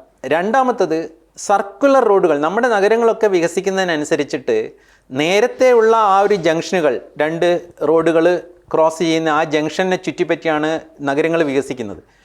എത്രയോ വർഷങ്ങൾ, ദശാബ്ദങ്ങൾ കഴിഞ്ഞിട്ടും ആ ജംഗ്ഷനുകൾ അങ്ങനെ തന്നെ തുടരുന്നു, വാഹനങ്ങൾ അതിലെ പോകുന്നു. അല്ലാതെ റിംഗ് റോഡുകൾ നഗരത്തിൽ ഉണ്ടാക്കിയിട്ട് അതിലെ വഴിതിരിച്ചു വിട്ട് ഈ ജംഗ്ഷനുകളിലെ കുരുക്ക് ഒഴിവാക്കാനുള്ള ഒരു ശ്രമം നമ്മുടെ മിക്കവാറും നഗരങ്ങളിലൊന്നും തന്നെ ഉണ്ടായിട്ടില്ല. അപ്പോൾ ഇത് രണ്ടും അത്യാവശ്യം പണച്ചെലവുള്ള കാര്യങ്ങളാണ്. അതൊരു പ്രശ്നം. പിന്നെ നമ്മുടെ നഗരങ്ങളിൽ ഇതിനു വേണ്ട സ്ഥലം കണ്ടെത്തുക എന്നുള്ളത് വലിയൊരു ബുദ്ധിമുട്ടാണ്. ഇപ്പം ഒരു ബസ് ബേ നമുക്ക് ഉണ്ടാക്കാൻ തദ്ദേശ സ്വയംഭരണ സ്ഥാപനമോ PWDയോ ഗവൺമെൻറ്റോ ഒക്കെ മുന്നോട്ട് വന്നാൽ തന്നെ ഇതിന് എവിടുന്ന് സ്ഥലം കിട്ടും? കാരണം അത് വളരെ ബിസി ആയിട്ടുള്ള കൊമേഴ്സ്യൽ സ്പേസ് ആയിരിക്കും. അവിടെ ബിൽഡിങ്സ് ഒരുപാട് ഉണ്ടാവും. കാരണം നമ്മൾ ഈ നഗരാസൂത്രണം ചെയ്തിട്ടല്ല ഇവിടെ ഡെവലപ്മെൻറ്റ് വരുന്നത്. അങ്ങനെ ഒരു ആസൂത്രണം ഉണ്ടോ? ഇതെല്ലാം ആദ്യമേ ആൻറ്റിസിപ്പേറ്റ് ചെയ്തിട്ട് ഇവിടെയൊക്കെ ബസ് ബേ വേണ്ടി വരും, ഇവിടെയൊക്കെ റിംഗ് റോഡ് വേണ്ടി വരും, അതുകൊണ്ട് ഇവിടെ ഒന്നും നിർമ്മാണ പ്രവർത്തനങ്ങൾ പുതിയത് അനുവദിക്കരുത് എന്നുള്ള ഒരു മീഡിയം ടേമിലോ അല്ലെങ്കിൽ ലോങ് ടേമിലോ ഉള്ള ഒരു പ്ലാനിങ്ങിൻ്റെ ഫലമായിട്ടാണോ നമ്മുടെ കെട്ടിട നിർമ്മാണ പെർമിറ്റുകളും മറ്റുള്ള കാര്യങ്ങളും നിർമ്മിതികളും ഒക്കെ നമ്മുടെ സ്ഥാപനങ്ങൾ അനുവദിക്കുന്നത് എന്നുള്ളത് വലിയൊരു ക്ലാരിറ്റി ഇല്ല. അങ്ങനെ ഉണ്ട് എന്നുള്ളത് നമ്മൾ കാണുമ്പോൾ തോന്നില്ല. അപ്പോൾ അത്തരം ഒരു സന്ദർഭത്തിൽ എങ്ങനെ ചെയ്യും? പ്രത്യേകിച്ചും ഇനിയിപ്പോൾ അത് ചെയ്യണമെങ്കിൽ, പ്രത്യേകിച്ച് ഇപ്പോഴത്തെ സാമ്പത്തിക പ്രതിസന്ധിയുടെ പശ്ചാത്തലത്തിൽ ഇതിന് വേണ്ട റിസോഴ്സസ് കണ്ടുപിടിക്കുക എന്നുള്ളതൊരു വലിയ ബുദ്ധിമുട്ടാണ്. സാറ് തൊണ്ടയാടിൻ്റെ കാര്യം പറഞ്ഞു. തൊണ്ടയാട് കൂടെ യാത്ര ചെയ്യുന്ന ഒരാൾ എന്നുള്ള നിലയ്ക്ക് ഇപ്പോൾ സാറ് പറഞ്ഞത് വളരെ ഒരല്പം അക്വയർമെൻ്റൊക്കെ വേണ്ടി വന്നാലും വളരെ പ്രായോഗികമായിട്ട് തോന്നുന്നുണ്ട്. കേരളത്തിൽ NH നമ്മൾ പരിഗണിക്കുകയാണെന്നുണ്ടെങ്കിൽ 100 കണക്കിന് സ്ഥലങ്ങളാണ് അപ്രകാരം ഉണ്ടാവുക. നമ്മൾ ഇപ്പോൾ ലേശം ബുദ്ധിമുട്ടിയാലും ഇങ്ങനെ ഒരു കാര്യം ചെയ്യുകയാണെങ്കിൽ മലയാളിയുടെ എത്ര സമയം, എത്ര ഇന്ധനം, എത്ര അപകടങ്ങൾ നമുക്ക് ഒഴിവാക്കാൻ പറ്റുമെന്ന് ആലോചിക്കുമ്പോഴാണ് നമ്മളെല്ലാവരും കൂടി ചേർന്ന് അങ്ങനെ ഒരു കാര്യം ചെയ്യേണ്ടതല്ലേ ശരിക്ക്? തീർച്ചയായിട്ടും ഇവിടെ പ്രസക്തമായിട്ടുള്ളൊരു കാര്യം, ഇത്തരം ഒരു പരിപാടി നടപ്പാക്കുന്നതിൽ ഉള്ള സാമ്പത്തിക പ്രശ്നങ്ങളാണ്. ഹൈവേയുടെ ഭാഗമായിട്ടുള്ള അണ്ടർപാസുകൾ, കൂടുതൽ അണ്ടർപാസുകൾ എന്നുള്ളതായാലും സർക്കുലർ അണ്ടർപാസ് എന്നുള്ളതായാലും ഫ്ലൈ ഓവേഴ്സ് എന്നുള്ളതായാലും അത് പിന്നെ ബസ് ബേ നിർമ്മിക്കുക എന്നുള്ളതായാലും നാഷണൽ ഹൈവേക്ക് ഇപ്പോൾ 65,000 കോടിയോളം രൂപ ചിലവാക്കുമ്പോൾ അതിലൊരു 5,000-8,000 കോടി കൂടുതൽ വന്നാലും അത് ഈ സന്ദർഭത്തിൽ ചെയ്യുക എന്നുള്ളത് വളരെ പ്രധാനമാണ്. അത് NHAI ആയിട്ടും കേന്ദ്ര ഗവൺമെൻറ്റുമായിട്ടും വേണ്ട രീതിയിൽ ടേക്കപ്പ് ചെയ്യുകയാണെങ്കിൽ അതിൻ്റെ അത്യാവശ്യം അവരെ ബോധ്യപ്പെടുത്താൻ പറ്റുകയാണെങ്കിൽ തീർച്ചയായിട്ടും അത് നടത്താവുന്ന കാര്യമാണ്. പക്ഷേ മറ്റുള്ള നഗരങ്ങളിൽ നാഷണൽ ഹൈവേ ആയിട്ട് ബന്ധപ്പെടാത്ത, ഞാൻ നേരത്തെ സൂചിപ്പിച്ച കഞ്ചഷൻ, ഇപ്പം 2 ലൈൻ ട്രാഫിക്കിൽ ബസ് നിർത്തുന്നതുകൊണ്ട്, ബസ് ബേ ഇല്ലാത്തതുകൊണ്ട്, റിംഗ് റോഡുകൾ ഇല്ലാത്തതുകൊണ്ട്, ഇതുമൊക്കെയായി ബന്ധപ്പെട്ട് വരുന്ന പ്രശ്നങ്ങൾ സർക്കാരിൻ്റെയും ഈ സ്ഥാപനങ്ങളുടെയും ഇപ്പോഴത്തെ സാമ്പത്തിക സ്ഥിതി വെച്ച് നോക്കുമ്പോൾ അവർക്ക് നടപ്പാക്കുക എന്നുള്ളത് ബുദ്ധിമുട്ടുള്ളൊരു കാര്യമായിരിക്കും. അപ്പോൾ ബസ് ബേയുടെ കാര്യത്തിൽ ചെയ്യാവുന്നത് എന്താണെന്ന് വെച്ചാൽ, നമ്മൾ ഈ പ്രൈവറ്റ് പാർക്കിംഗ് ഇപ്പം നഗരങ്ങളിലൊക്കെ കാണാം. അതേപോലെ സ്ഥലമുള്ള റോഡരികിൽ ബസ് സ്റ്റോപ്പിനടുത്ത് സ്ഥലമുള്ള സ്വകാര്യ വ്യക്തികൾക്കോ സ്ഥാപനങ്ങൾക്കോ അവർ ഒഴിഞ്ഞുകിടക്കുന്ന സ്ഥലം ഉപയോഗിച്ചിട്ടോ അല്ലെങ്കിൽ പഴയതായിട്ടുള്ള കാലപ്പഴക്കം വന്ന കെട്ടിടങ്ങൾ പൊളിച്ചു കളഞ്ഞിട്ടോ ബസ് ബേ ഉണ്ടാക്കാനുള്ള അനുമതി കൊടുക്കുകയും ആ ബസ് ബേയിൽ ഉപയോഗിക്കുന്ന ബസ്സുകളിൽ നിന്നും പ്രതിമാസം ഒരു വാടക വാങ്ങാനുള്ള അനുവാദം അവർക്ക് കൊടുക്കുകയും ചെയ്യുക എന്നുള്ളതാണ് ഒരു കാര്യം. രണ്ടാമത്തെ കാര്യം റിംഗ് റോഡുകളാണ്. റിംഗ് റോഡുകൾ അത്ര എളുപ്പത്തിൽ പറ്റുന്ന കാര്യമായിരിക്കില്ല. കാരണം കുറച്ച് സ്ഥലം അക്വയർ ചെയ്യേണ്ടി വരും, അവിടെ ഇൻവെസ്റ്റ്മെൻറ്റ് റോഡിന് വേണ്ടിയിട്ട് വരും, ഇതെല്ലാം വേണ്ടി വരും. അപ്പോൾ അവിടെ നമുക്ക് സാധ്യമായിട്ടുള്ളൊരു കാര്യം പ്രാദേശികമായിട്ട് ഇതിനു വേണ്ടി കമ്പനികൾ രൂപീകരിക്കുക എന്നുള്ളതാണ്. ഈ കമ്പനികൾ രൂപീകരിക്കുക എന്നുള്ളത് പറയാനുള്ള കാരണം, ഒന്ന്, ഈ തദ്ദേശ സ്വയംഭരണ സ്ഥാപനത്തിന് തന്നെ അതൊരു ഓഹരി 10-15% ഓഹരികൾ അവർ തന്നെ അതിലെടുക്കുക, അതിലെ ഒരു പ്രൊമോട്ടർ എന്നുള്ള നിലയ്ക്ക്. എന്നിട്ട് തദ്ദേശീയരായിട്ടുള്ള നിക്ഷേപിക്കാൻ പണമുള്ളവരിൽ നിന്നും ഓഹരി അടിസ്ഥാനത്തിൽ നിക്ഷേപം സ്വീകരിക്കുക. മൂന്നാമത്തത്, ഇതിനുവേണ്ടി വരുന്ന ഏറ്റവും വലിയ നിക്ഷേപം എന്ന് പറയുന്നത് ഭൂമി ഏറ്റെടുക്കാനും അവർക്ക് നഷ്ടപരിഹാരം കൊടുക്കുക എന്നുള്ളതാണ്. ഈ ഭൂമി ഇതിനു വേണ്ടി കൊടുക്കുന്ന ആൾക്കാർക്ക് മുഴുവൻ തുകയും സംഖ്യയായിട്ട് കൊടുക്കുന്നതിന് പകരം പൂർണ്ണമായോ അല്ലെങ്കിൽ ഭാഗികമായോ അവരുടെ പ്രതിഫലം ഈ കമ്പനികളിൽ ഷെയറായിട്ട് കൊടുക്കുക എന്നുള്ളതാണ്. അങ്ങനെ കൊടുക്കുകയാണെങ്കിൽ വലിയ മൂലധന ചെലവില്ലാതെ ഈ പ്രൊജക്റ്റ് നടത്താൻ പറ്റും. ഈ കമ്പനികളുടെ മേൽനോട്ടത്തിൽ ഈ റിംഗ് റോഡുകൾ ഓരോ മുനിസിപ്പാലിറ്റിയിലും കോർപ്പറേഷനിലും അല്ലെങ്കിൽ അത്തരം നഗരങ്ങളിൽ നിർമ്മിക്കുകയാണെങ്കിൽ അതിൽ നിന്ന് അവർക്ക് ഭാവിയിൽ ടോൾ വിരിച്ച് വരുമാനം ഉണ്ടാക്കാനുള്ള, അല്ലെങ്കിൽ അതിൻ്റെ ചുറ്റും പുതിയ വാണിജ്യ സ്ഥാപനങ്ങളൊക്കെ നിർമ്മിച്ച് വാടകയ്ക്ക് കൊടുക്കാനൊക്കെയുള്ള അനുവാദം കൂടെ അതിൻ്റെ കൂടെ കൊടുക്കാവുന്നതാണ്. അങ്ങനെ വരികയാണെങ്കിൽ ഇതിൽ പണം നിക്ഷേപിച്ചവർക്കും ഭൂമി വിട്ടുകൊടുത്തവർക്കും അടുത്ത ഒരു 50 കൊല്ലത്തേക്കോ മറ്റോ അതിൽ നിന്ന് സ്ഥിരമായിട്ട് ഒരു വരുമാനം കിട്ടുന്ന രീതിയിൽ അത് നമ്മൾ എൻവിസേജ് ചെയ്യുകയാണെങ്കിൽ സർക്കാരിൻ്റെ സാമ്പത്തിക പ്രതിസന്ധി അല്ലെങ്കിൽ പണം ഇല്ലായ്മ എന്നുള്ള ഒരു പരിമിതിയിൽ നിന്നും മുക്തി നേടിക്കൊണ്ട് തന്നെ ഈ പരിപാടികൾ ഓരോ നഗരങ്ങളിലും എത്രയും പെട്ടെന്ന് നമുക്ക് നടപ്പാക്കാൻ പറ്റും എന്നുള്ളതാണ് എനിക്ക് തോന്നുന്നത്. എന്തായാലും ഈ ബസ് ബേകളും റിംഗ് റോഡുകളും എത്രയും പെട്ടെന്ന് വന്നിട്ടില്ലെങ്കിൽ നമ്മുടെ ഗതാഗതക്കുരുക്ക് ഓരോ പട്ടണത്തിലും നഗരത്തിലും ഇനിയും കൂടുതൽ രൂക്ഷമാകുക. അവരെല്ലാവരും റോഡിൽ കിടന്ന് സമയം പോക്കുക, ഒരുപാട് ഇന്ധന നഷ്ടം വരുത്തുക. ട്രാഫിക് പോലീസിനെ സംബന്ധിച്ചിടത്തോളം ഇത് എങ്ങനെ പരിഹരിക്കുന്നുള്ളതൊരു വലിയ വെല്ലുവിളിയാവുക. ഇതെല്ലാമാണ് ഇനി നമ്മളെ കാത്തിരിക്കുന്നത് എന്നുള്ള വസ്തുതയ്ക്കെതിരെ ഇനിയും നമുക്ക് കണ്ണടയ്ക്കാൻ പറ്റില്ല എന്നുള്ളതാണ് യാഥാർത്ഥ്യം. സർ, ഒരു കാര്യം, കേരളം വളരെ ജനസാന്ദ്രതയുള്ള പ്രദേശമാണ്. ഭൂമിയുടെ അവൈലബിലിറ്റി വളരെ കുറവാണ്. ഭൂമിക്കാണെങ്കിൽ പൊന്നും വിലയാണ്. എന്നിട്ട് പോലും ഈ NH നമ്മൾ ശ്രദ്ധിച്ച ഒരു കാര്യം, പട്ടണ പ്രദേശങ്ങളിൽ വരെ റോഡിൽ മണ്ണിട്ടുയർത്തിയാണ് നാം ഇത് നിർമ്മിക്കുന്നത്.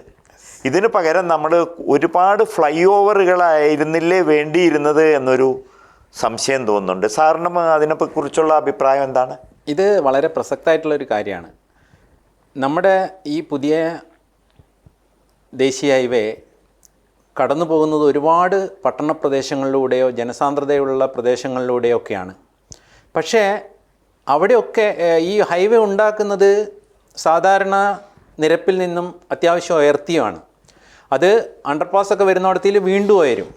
അപ്പോൾ ഇങ്ങനെ ഇത് ഉയർത്തി കെട്ടിയിട്ട് നമുക്ക് മണ്ണ് ഇതൊക്കെ ഇട്ട് നിറയ്ക്കാനുള്ള മണ്ണ് ഒന്നാമത് വേണം. ഈ മണ്ണ് എന്നുള്ളത് നമുക്ക് അതും വളരെ ലഭിക്കാൻ ബുദ്ധിമുട്ടുള്ളൊരു കാര്യമാണ്. മാത്രമല്ല ഇത്രയും വിലപിടിച്ച ഇവിടെയൊക്കെ ഒരു എന്ന് പറഞ്ഞാൽ മില്യൺസ് ഓഫ് റുപ്പീസ് ഒരു സ്ഥലത്തിനുള്ള സ്ഥലത്തുകൂടിയാണിത് നമ്മൾ നിർമ്മിക്കുന്നത്. അപ്പോൾ ഫ്ലൈ ഓവറായിട്ട് ഇതിനെ ഉണ്ടാക്കുകയാണെങ്കിൽ എത്രയോ സ്ഥലം നമുക്ക് താഴെ ലഭ്യമാകും. ആ സ്ഥലം നമുക്ക് പാർക്കിങ്ങിന് വേണ്ടി ഉപയോഗിക്കാവുന്നതാണ് ഒന്ന്. കാരണം പാർക്കിംഗ് എന്നുള്ളത് നമ്മുടെ നഗരങ്ങളിലെല്ലാം വലിയൊരു ബുദ്ധിമുട്ടുള്ള കാര്യമാണ്. രണ്ടാമത്തത് അത് കൊമേഴ്സ്യൽ സ്പേസിന് ഉപയോഗിക്കാവുന്നതാണ്. പിന്നെ ഇങ്ങനെയുള്ള കാര്യങ്ങൾക്ക് വേണ്ടിയിട്ട് ഉപയോഗിച്ചിട്ട് അതും ഒരു ടോളിന് പുറമേ ഉള്ള വരുമാന മാർഗമാക്കാൻ NHAI താല്പര്യം എടുക്കുകയാണെങ്കിൽ പ്രാദേശികമായി ഒരുപാട് സ്ഥലം ഈ പദ്ധതികളുടെയോട് ചേർന്ന് നമുക്ക് ലഭ്യമാകുന്നു. പാർക്കിംഗ് പ്രശ്നം പരിഹരിക്കുന്നു, അവർക്കതൊരു വരുമാനമാകുന്നു. മാത്രമല്ല നേരത്തെ പറഞ്ഞതുപോലെ വെള്ളക്കെട്ടിൻ്റെ പ്രശ്നം വരുമ്പോഴായാലും ഗതാഗതക്കുരുക്കുകൾ ഒഴിവാക്കുന്ന കാര്യത്തിലായാലും റൗണ്ട് അബൌട്ട്സ് കൂടുതൽ പ്രാവർത്തികമാക്കുന്ന കാര്യത്തിലായാലും ഒക്കെ തന്നെ കൂടുതൽ ഫ്ലൈ ഓവറുകൾ നമുക്ക് ഗുണം ചെയ്യുന്നതാണ്. പക്ഷേ ഇപ്പോൾ പലയിടത്തും ഈവൻ മുനിസിപ്പാലിറ്റി ഏരിയയിൽ പോലും ഈ മണ്ണിട്ട് നികത്തി ഉയർത്തി റോഡുകൾ ഉണ്ടാക്കുന്നതാണ് കൂടുതലായിട്ട് കാണുന്നത്. ഇതിലും ഒരു പുനർവിചിന്തനം തീർച്ചയായിട്ടും ആവശ്യമാണ്. കാരണം വളരെ കണ്ണായ സ്ഥലത്ത് ദുർലഭമായിട്ടുള്ള ലാൻഡാണ് നമുക്ക് പാഴായി പോകുന്നത്. ആ ലാൻഡിനെ നമുക്ക് കൂടുതൽ പ്രയോജനപ്രദമാക്കുന്ന രീതിയിൽ ഫ്ലൈ ഓവർ ആക്കുകയാണ്. ഓഫ് കോഴ്സ് അതിനൊരു ചിലവ് കൂടുതലുണ്ട് എന്നുള്ളത് യാഥാർത്ഥ്യമാണ്. പക്ഷേ അത് കൂടുതൽ വരുമാന സാധ്യതകളും തുറന്നിടുന്നുണ്ട്. നേരത്തെ പറഞ്ഞ രീതിയിൽ ഒന്നുമില്ലെങ്കിൽ നമ്മൾ റോഡരികിൽ കിടക്കുന്ന ആൾക്കാർക്ക് ഒരു ബങ്കറുകൾ, സ്ലീപ്പറുകളെങ്കിലും കയറി കിടക്കാൻ അതിൻ്റെ അടിയിൽ ഉണ്ടാക്കി കൊടുക്കുകയാണെങ്കിൽ അതൊരു വലിയ ഒരു സാമൂഹ്യ സേവനം കൂടി ആയിരിക്കും. അപ്പോൾ കൊമേഴ്സ്യലായിട്ടുള്ള പൊട്ടൻഷ്യലുണ്ട്. ഇതേപോലെയുള്ള ആവശ്യങ്ങൾക്ക് ഉപയോഗിക്കാവുന്ന സ്ഥലമാണ് ഈ മണ്ണിട്ട് നികത്തി പാഴായി പോകുന്നത് എന്നുള്ളൊരു വസ്തുതയും നമുക്ക് കേരളത്തിൻ്റെ പ്രത്യേക സാഹചര്യങ്ങളിൽ, ഞാൻ നേരത്തെ പറഞ്ഞു, മറ്റ് സംസ്ഥാനങ്ങളിൽ ഹൈവേ ഉണ്ടാക്കുന്നതും കേരളത്തിൽ ഹൈവേ ഉണ്ടാക്കുന്നതിൻ്റെയും പേഴ്സ്പെക്റ്റീവ് വ്യത്യസ്തമായിരിക്കണം. ഇത് ഇത്രയും അർബനൈസ്ഡ് ആയിട്ടുള്ള ഒരു ജനസാന്ദ്രത വളരെ കൂടുതലുള്ള ഒരു 600 കിലോമീറ്ററിലാണ് കേരളത്തിൻ്റെ ഹൈവേ പോകുന്നത് എന്നുള്ളത് കൊണ്ട് തന്നെ വ്യത്യസ്തമായിട്ടുള്ള ഒരു അപ്രോച്ച് ഇവിടെ ഇക്കാര്യത്തിൽ ആവശ്യമാണ്. അതിലേക്ക് ബന്ധപ്പെട്ടവരുടെ ശ്രദ്ധ തിരികുകയാണെങ്കിൽ അത് വളരെ പ്രയോജനപ്രദമാവുമെന്നാണ് എനിക്ക് തോന്നുന്നത്. വളരെ ശരിയാണ്. മറ്റ് സംസ്ഥാനങ്ങളുമായിട്ട് കേരളത്തിനുള്ള ഈ വ്യത്യാസം മനസ്സിലാക്കിയിട്ട് അതിൻ്റെ ഗൗരവത്തോടു കൂടി സംസ്ഥാന ഭരണകൂടം, ജില്ലാ ഭരണകൂടം, വേണ്ടപ്പെട്ടവരെല്ലാവരും കൂടി ഇനിയെങ്കിലും വൈകിയെങ്കിൽ പോലും ഇക്കാര്യം ശ്രദ്ധിക്കുകയാണെങ്കിൽ അത് വളരെ ഗുണകരമായിരിക്കും. സാർ, മറ്റൊരു വിഷയം ചോദിക്കുകയാണ്. നമ്മുടെ കേന്ദ്ര ഗവൺമെൻറ് അവരുടെ പുതിയ പോളിസി അനുസരിച്ചിട്ട് വരുന്ന അടുത്ത കുറച്ച് വർഷത്തിനുള്ളിൽ വാഹനങ്ങളൊക്കെ ഇലക്ട്രിക് വാഹനങ്ങളായിട്ട് മാറാൻ പോവുകയാണ്. പെട്രോളിയം ഇന്ധനങ്ങളുടെ ഉപയോഗം എനിക്ക് തോന്നുന്നത് തീരെ ഇല്ലാതാവാൻ പോവുകയാണ്. ഈ ഒരു സമയത്ത് നമ്മുടെ നാഷണൽ ഹൈവേ വികസനവുമായി ബന്ധപ്പെട്ട് നാം ശ്രദ്ധിക്കേണ്ടുന്ന വല്ല കാര്യങ്ങളും സാറിന് പറയാനുണ്ടോ? ഇവിടെ നമുക്ക് ചൂണ്ടിക്കാണിക്കാവുന്ന ഒരു കാര്യം എന്ന് പറയുന്നത് സൗരോർജ്ജ വൈദ്യുതിയുടെ ഉപയോഗം നമുക്ക് എങ്ങനെ പ്രയോജനപ്പെടുത്താമെന്നുള്ളതാണ്. അപ്പം കേന്ദ്ര ഗവൺമെൻറ്റിൻ്റെ ഒരു മിഷൻ വീടുകൾക്ക് മുകളിൽ സൗരോർജ്ജ പാനലുകൾ സബ്സിഡിയോടുകൂടി സ്ഥാപിച്ചിട്ട് ഗ്രീൻ എനർജി കൂടുതൽ ഉൽപ്പാദിപ്പിക്കുക എന്നുള്ളത് കേന്ദ്ര സർക്കാരിൻ്റെ ഒരു പ്രഖ്യാപിത ലക്ഷ്യമാണ്. പ്രത്യേകിച്ചും നമ്മുടെ ക്ലൈമറ്റ് ചേഞ്ച്,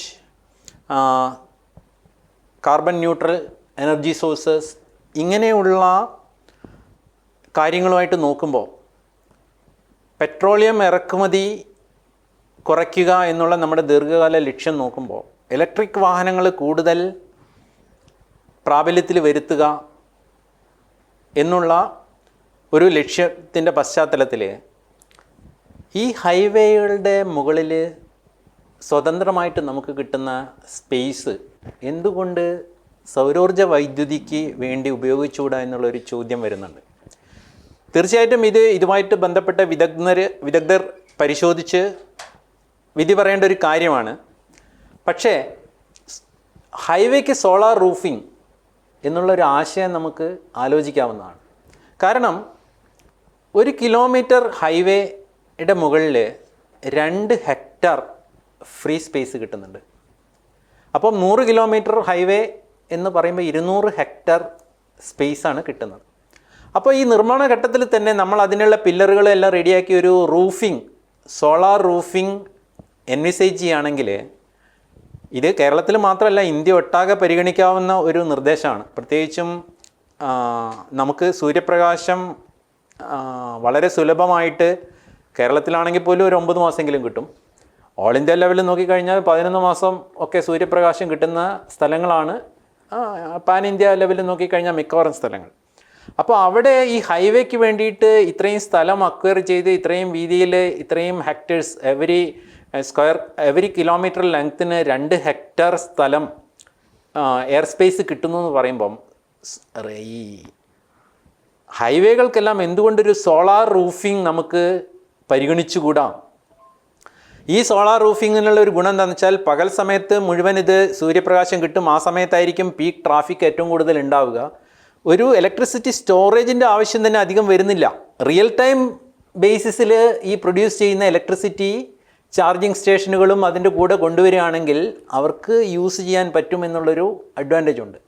അപ്പോൾ ഗവൺമെൻറ് അല്ലെങ്കിൽ ഇതുമായിട്ട് ബന്ധപ്പെട്ട വിദഗ്ധർ ഇതിൻ്റെ സാങ്കേതിക സാധ്യത പരിശോധിക്കേണ്ടതൊരു പ്രസക്തമായ കാര്യമാണ്. ഇനി സാങ്കേതികമായിട്ട് അതിൽ സാധ്യത ഉണ്ടെന്ന് കണ്ടാൽ തന്നെ അതിലുള്ള ഒരു പ്രശ്നം ഇത് വളരെ ഭീമമായിട്ടുള്ള നിക്ഷേപം ആവശ്യമായിട്ടുള്ള ഒരു മേഖലയാണെന്നുള്ളതാണ്. അതെ അതെ, ഇത് സോളാർ റൂഫിങ്ങിന് തന്നെ വലിയൊരു സംഖ്യ വേണ്ടി വരും. ഒരു സ്പെഷ്യൽ ഗ്രിഡ് ഇതിന് വേണ്ടി വരും. ഇതിനൊക്കെയുള്ള ഫണ്ട്, സാർ ഒരു ബാങ്കറിന് കൂടിയുള്ള നിലയിൽ ഇതിന് ഫണ്ട് എങ്ങനെ കണ്ടെത്താമെന്നതിനെ പറ്റി വല്ല നിർദ്ദേശവും വെക്കാനുണ്ടോ? ഗവൺമെൻറ് ലെവലിലൊന്നും വളരെ എളുപ്പത്തിൽ ഇത് നടക്കുമെന്ന് തോന്നുന്നില്ല. ഇവിടെ എനിക്ക് പറയാനുള്ളത്, നമ്മുടെ ഇലക്ട്രിസിറ്റി ബോർഡുകളുടെ പരിധിയിൽ നിന്നും വേർതിരിച്ച് ഇത്തരം പ്രൊജക്റ്റിനൊരു സെപ്പറേറ്റ് പവർ ഗ്രിഡ് എന്നുള്ളത് എന്തായാലും ആവശ്യമാണ്. കാരണം ഇത് കേരളത്തിൽ മാത്രമല്ല, അഖിലേന്ത്യാ തലത്തിൽ തന്നെ പരിഗണിക്കാവുന്ന ഒരു നിർദ്ദേശമാണ്. സംസ്ഥാന സർക്കാരിന് ഇക്കാര്യത്തിൽ സാമ്പത്തിക പരിമിതി ഉണ്ടെങ്കിലും NHAIയെ സംബന്ധിച്ചിടത്തോളം അവർ ഫണ്ട് റേസ് ചെയ്യാൻ പറ്റുന്ന ഒരു പൊസിഷനിലാണ്. അത് നിതിൻ ഗഡ്കരി ജി എല്ലാം തന്നെ പലപ്പോഴും പറഞ്ഞിട്ടുള്ളതാണ്. എനിക്ക് ഫണ്ടിന് ഒരു പ്രശ്നവുമില്ല, I am having investors because I am a AAA rated entity എന്നുള്ളത്. ഇവിടെ എനിക്ക് പറയാനുള്ളൊരു കാര്യം എന്താണെന്ന് വെച്ചാൽ, നമ്മുടെ നാട്ടിലെ സ്വർണത്തിലുള്ള ഇൻവെസ്റ്റ്മെൻറ്റ് വളരെയധികം കൂടിക്കൊണ്ടിരിക്കുകയാണ്. ഏകദേശം നമ്മുടെ ഇമ്പോർട്ട് ബില്ലിന് എടുത്തു കഴിഞ്ഞാൽ രണ്ടാമത്തെ വലിയ ഐറ്റം, പെട്രോളിയം കഴിഞ്ഞാൽ രണ്ടാമത്തെ വലിയ ഐറ്റമായിട്ട് ഇന്ന് ഗോൾഡ് മാറിയിട്ടുണ്ട്. ഇതിനകം തന്നെ ഏകദേശം വളരെ കൺസർവേറ്റീവായിട്ടുള്ള കണക്കുകൾ അനുസരിച്ചിട്ട് 20,000 മുതൽ 30,000 ടൺ വരെ സ്വർണം ഹൗസ് ഹോൾഡിൽ സൂക്ഷിക്കുന്ന ഒരു രാജ്യമാണ് ഇന്ത്യ. അങ്ങനെയുള്ളൊരു രാജ്യത്തിന് നമ്മുടെ രൂപയുടെ മൂല്യത്തിലും കറണ്ട് അക്കൗണ്ട് ഡെഫിസിറ്റിലും ബാലൻസ് ഓഫ് പേയ്മെൻറ്റ്സിലും എല്ലാം സമ്മർദ്ദം നൽകിക്കൊണ്ട് ഇത്രയധികം സ്വർണം വീണ്ടും ഇറക്കുമതി ചെയ്ത് ലോക്കറിൽ സൂക്ഷിക്കേണ്ടതിൻ്റെ ആവശ്യം എന്താണ് എന്നുള്ളതിൻ്റെ ഒരു ചിന്തയുണ്ട്. ഇതിന് നമ്മൾ ഇൻവെസ്റ്റ് ചെയ്യുന്ന പണം നമ്മുടെ കേന്ദ്ര സർക്കാർ നേരത്തെ ഇറക്കിയതുപോലെ ഒരു സോവറിൻ ഗോൾഡ് ബോണ്ട് സ്കീം ഇറക്കിയായിരുന്നു.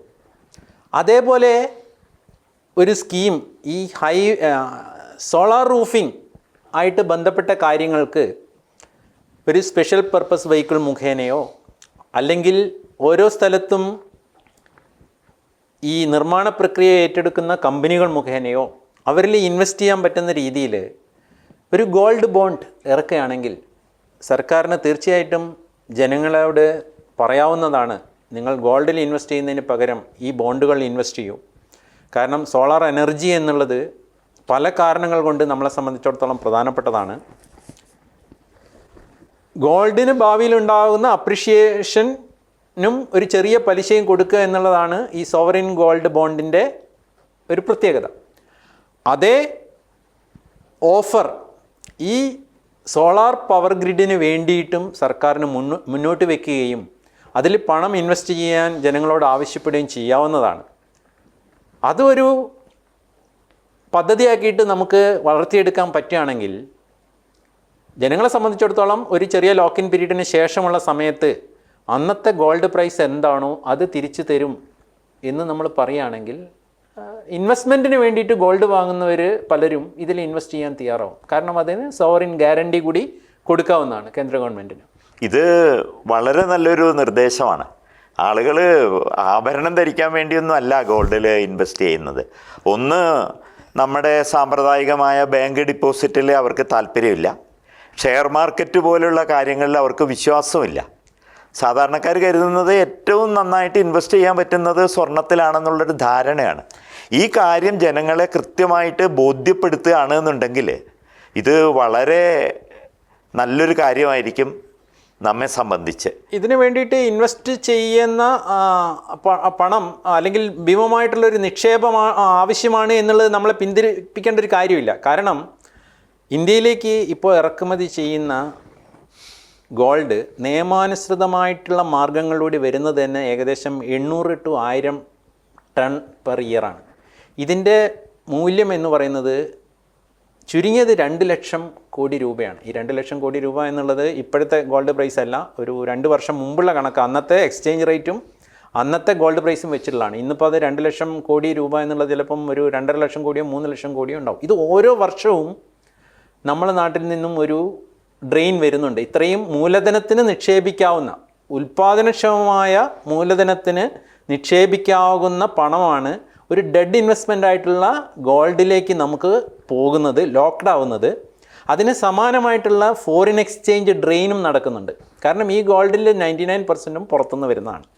അപ്പോൾ അതിൽ നമ്മൾ ഗുണപരമായിട്ടുള്ള ഒരു വഴിതിരിച്ച് വിടൽ നടത്തുകയാണെങ്കിൽ ഇത്തരം ഇന്ത്യയിലുണ്ടാക്കുന്ന ഈ നാഷണൽ ഹൈവേ മുഴുവൻ വേണമെങ്കിൽ ഇതിൻ്റെ കൂടെ നമുക്ക് റെയിൽവേ ലൈനും പരിഗണിക്കാവുന്നതാണ്. റെയിൽവേ ലൈനിൻ്റെ മുകളിലും ഇതേപോലെയുള്ള സോളാർ ഗ്രിഡ്, കാരണം ആ സ്പേസ് മറ്റൊന്നിനും ഉപയോഗിക്കാതെ ഇങ്ങനെ വെയിൽ കൊണ്ട് കിടക്കുകയാണ്. മാത്രമല്ല മേലൊരു ഗ്രിഡ് ഉണ്ടെങ്കിൽ താഴെ ഒരു ചോലയായി, അപ്പോൾ വാഹനങ്ങൾ ചൂടാവുന്നത് കുറയും, ട്രെയിനിൽ AC-യുടെ ആവശ്യം കുറയും, ഇങ്ങനെയുള്ള മറ്റ് കൊളാട്രൽ ബെനിഫിറ്റ്സ് വരെ ഉണ്ട്. അതിലേക്കൊന്നും നമ്മൾ പോകുന്നില്ല.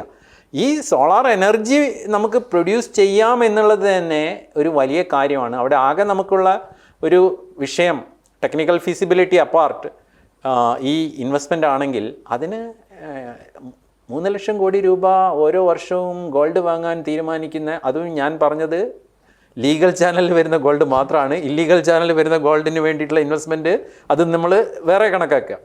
അപ്പോൾ ഇതിൻ്റെ ഒരു പകുതി നമുക്ക് ഇതിലേക്ക് വഴിതിരിച്ച് വിടാൻ പറ്റിയ 1.5 ലക്ഷം കോടി രൂപയാണ് ഒരു വർഷം. ഇത് ഒരു വർഷത്തേക്ക് മാത്രമുള്ളതാണ്. അങ്ങനെ എല്ലാ വർഷവും നമ്മൾ സ്പെൻഡ് ചെയ്യുന്നുണ്ട്. So if you act intelligently, കുറച്ചുകൂടി ബുദ്ധിപരമായിട്ട് നമ്മുടെ സർക്കാരും ജനങ്ങളും ഒന്നിച്ച് നീങ്ങുകയാണെങ്കിൽ ഈ പണം ഇതിലേക്ക് ഗോൾഡ് ബോണ്ട് സ്കീം വഴി സമാഹരിക്കുകയും ഈ സോളാർ ഗ്രിഡുകൾ നമ്മുടെ എല്ലാ ഹൈവേയുടെ മുകളിലും നമുക്ക് ഉണ്ടാക്കാൻ പറ്റുകയാണെങ്കിൽ ഭാവിയിൽ വരുന്ന ഇലക്ട്രിക് വാഹനങ്ങളെ മുഴുവൻ തന്നെ ഈ പവർ ഗ്രിഡിൽ ഉണ്ടാക്കുന്ന ഇലക്ട്രിസിറ്റിയോടുകൂടി നമുക്ക് എനർജൈസ് ചെയ്യാൻ പറ്റുക എന്ന് പറഞ്ഞാൽ അത് നമ്മുടെ രാഷ്ട്രത്തിൻ്റെ മൊത്തം പുരോഗതിയിലുണ്ടാക്കുന്ന ഇമ്പാക്റ്റ് വളരെ കൂടുതലാണ്. കാരണം നമുക്ക് ഏറ്റവും പ്രധാനപ്പെട്ട 2 ഇമ്പോർട്ട് ഐറ്റംസിനെയാണ് നമ്മൾ കട്ട് ചെയ്യുന്നത്. ഒന്ന് പെട്രോളിയം പ്രോഡക്ട്സ്, 2 ഗോൾഡ്. ഇത് രണ്ടും നമുക്ക് കൺട്രോൾ ചെയ്യാൻ പറ്റിക്കഴിഞ്ഞാൽ നമ്മളൊരു എക്സ്പോർട്ട് ഡെഫിസിറ്റ് ഉള്ള കൺട്രിയിൽ നിന്ന് എക്സ്പോർട്ട് സർപ്ലസ് ഉള്ള ഒരു കൺട്രി ആയിട്ടുള്ള മാറ്റം, അതുകൊണ്ട് റുപ്പി വാല്യൂലുണ്ടാകുന്ന അപ്രീസിയേഷൻ, ഇതെല്ലാം തന്നെ നമുക്ക് ഒരു പ്രത്യേകിച്ചും നമ്മളൊരു വേൾഡ് എക്കണോമിക് പവർ ആകാനുള്ള ഒരു യാത്രയിലാണ് എന്ന് നമ്മൾ വിശ്വസിക്കുന്നുണ്ടെങ്കിൽ നമ്മുടെ കറൻസി ഒരു സ്ട്രോങ് കറൻസി ആയിട്ട് മാറുക എന്നുള്ളത് അതിൻ്റെ വളരെ പ്രധാനപ്പെട്ട ഒരു ആസ്പെക്റ്റാണ്. അങ്ങനെ സ്ട്രോങ് കറൻസി ആയിട്ട് മാറുന്നതിൽ ഇന്ന് നമുക്കുള്ള പ്രശ്നം എന്താണെന്ന് വെച്ചാൽ നമ്മുടെ ഇമ്പോർട്ട് ഈ 2 കാരണങ്ങൾ കൊണ്ട് വളരെ കൂടുതലാണ് എന്നുള്ളതും അത് ഉണ്ടാക്കുന്ന പ്രഷർ നമ്മുടെ രൂപയെ ഡിപ്രിഷ്യേറ്റ് ചെയ്ത് കൊണ്ടുപോകുന്നു എന്നുള്ളതാണ്. അപ്പോൾ ഈ 2 മേഖലകളിൽ നമുക്കുണ്ടാകുന്ന സേവിങ്സ് രാഷ്ട്രത്തിൻ്റെ സാമ്പത്തിക ശക്തിക്ക് തന്നെ ഒരു വലിയ മുതൽക്കൂട്ടായി മാറും ഇത് നമുക്ക് ചെയ്യാൻ പറ്റുകയാണെങ്കിൽ. തീർച്ചയായും നമ്മുടെ നാട്ടിൽ ഏത് രാഷ്ട്രീയ പാർട്ടിയാണെങ്കിലും ഒരു പാർട്ടിയും വ്യത്യാസമില്ല. എന്തൊരു കാര്യം വരികയാണെങ്കിലും നിഷേധാത്മകമായിട്ട് ചിന്തിക്കുകയും അതിനെ എതിർക്കുകയും ചെയ്യുന്നൊരു രീതി നമ്മൾ കണ്ടുവരാറുണ്ട്. ഈ പറഞ്ഞ വിഷയത്തിൽ നമ്മുടെ ജനപ്രതിനിധികളെല്ലാവരും ഒറ്റക്കെട്ടായിട്ട് ഇപ്രകാരത്തിൽ ചിന്തിക്കുകയും അവർ നിയമനിർമ്മാണം നടത്തുകയും ഇതിനു വേണ്ട കാര്യങ്ങളൊക്കെ ചെയ്തിരുന്നെങ്കിൽ എന്ന് ഇത് കേട്ടപ്പോൾ ആശിച്ചു പോവുകയാണ്. കാരണം എത്രയാണ്, അതായത് സാറ് പറയുന്നത് പോലെ ഡെഡായിട്ടാണ് നമ്മളെ ഇൻവെസ്റ്റ്മെൻറ്റുകളെല്ലാം നമ്മുടെ വിദേശത്ത് ജോലി ചെയ്യുന്ന ആളുകളെല്ലാവരും ചെയ്യുന്നത്. ആ നിലയ്ക്കൊരു മാറ്റം ഉണ്ടായിരുന്നെങ്കിൽ വളരെ നന്നായിരുന്നു. ഈ കാര്യം നമ്മുടെ ആളുകൾ ശ്രദ്ധിച്ചിരുന്നെങ്കിൽ എന്ന് ആശിച്ചു പോവുകയാണ്.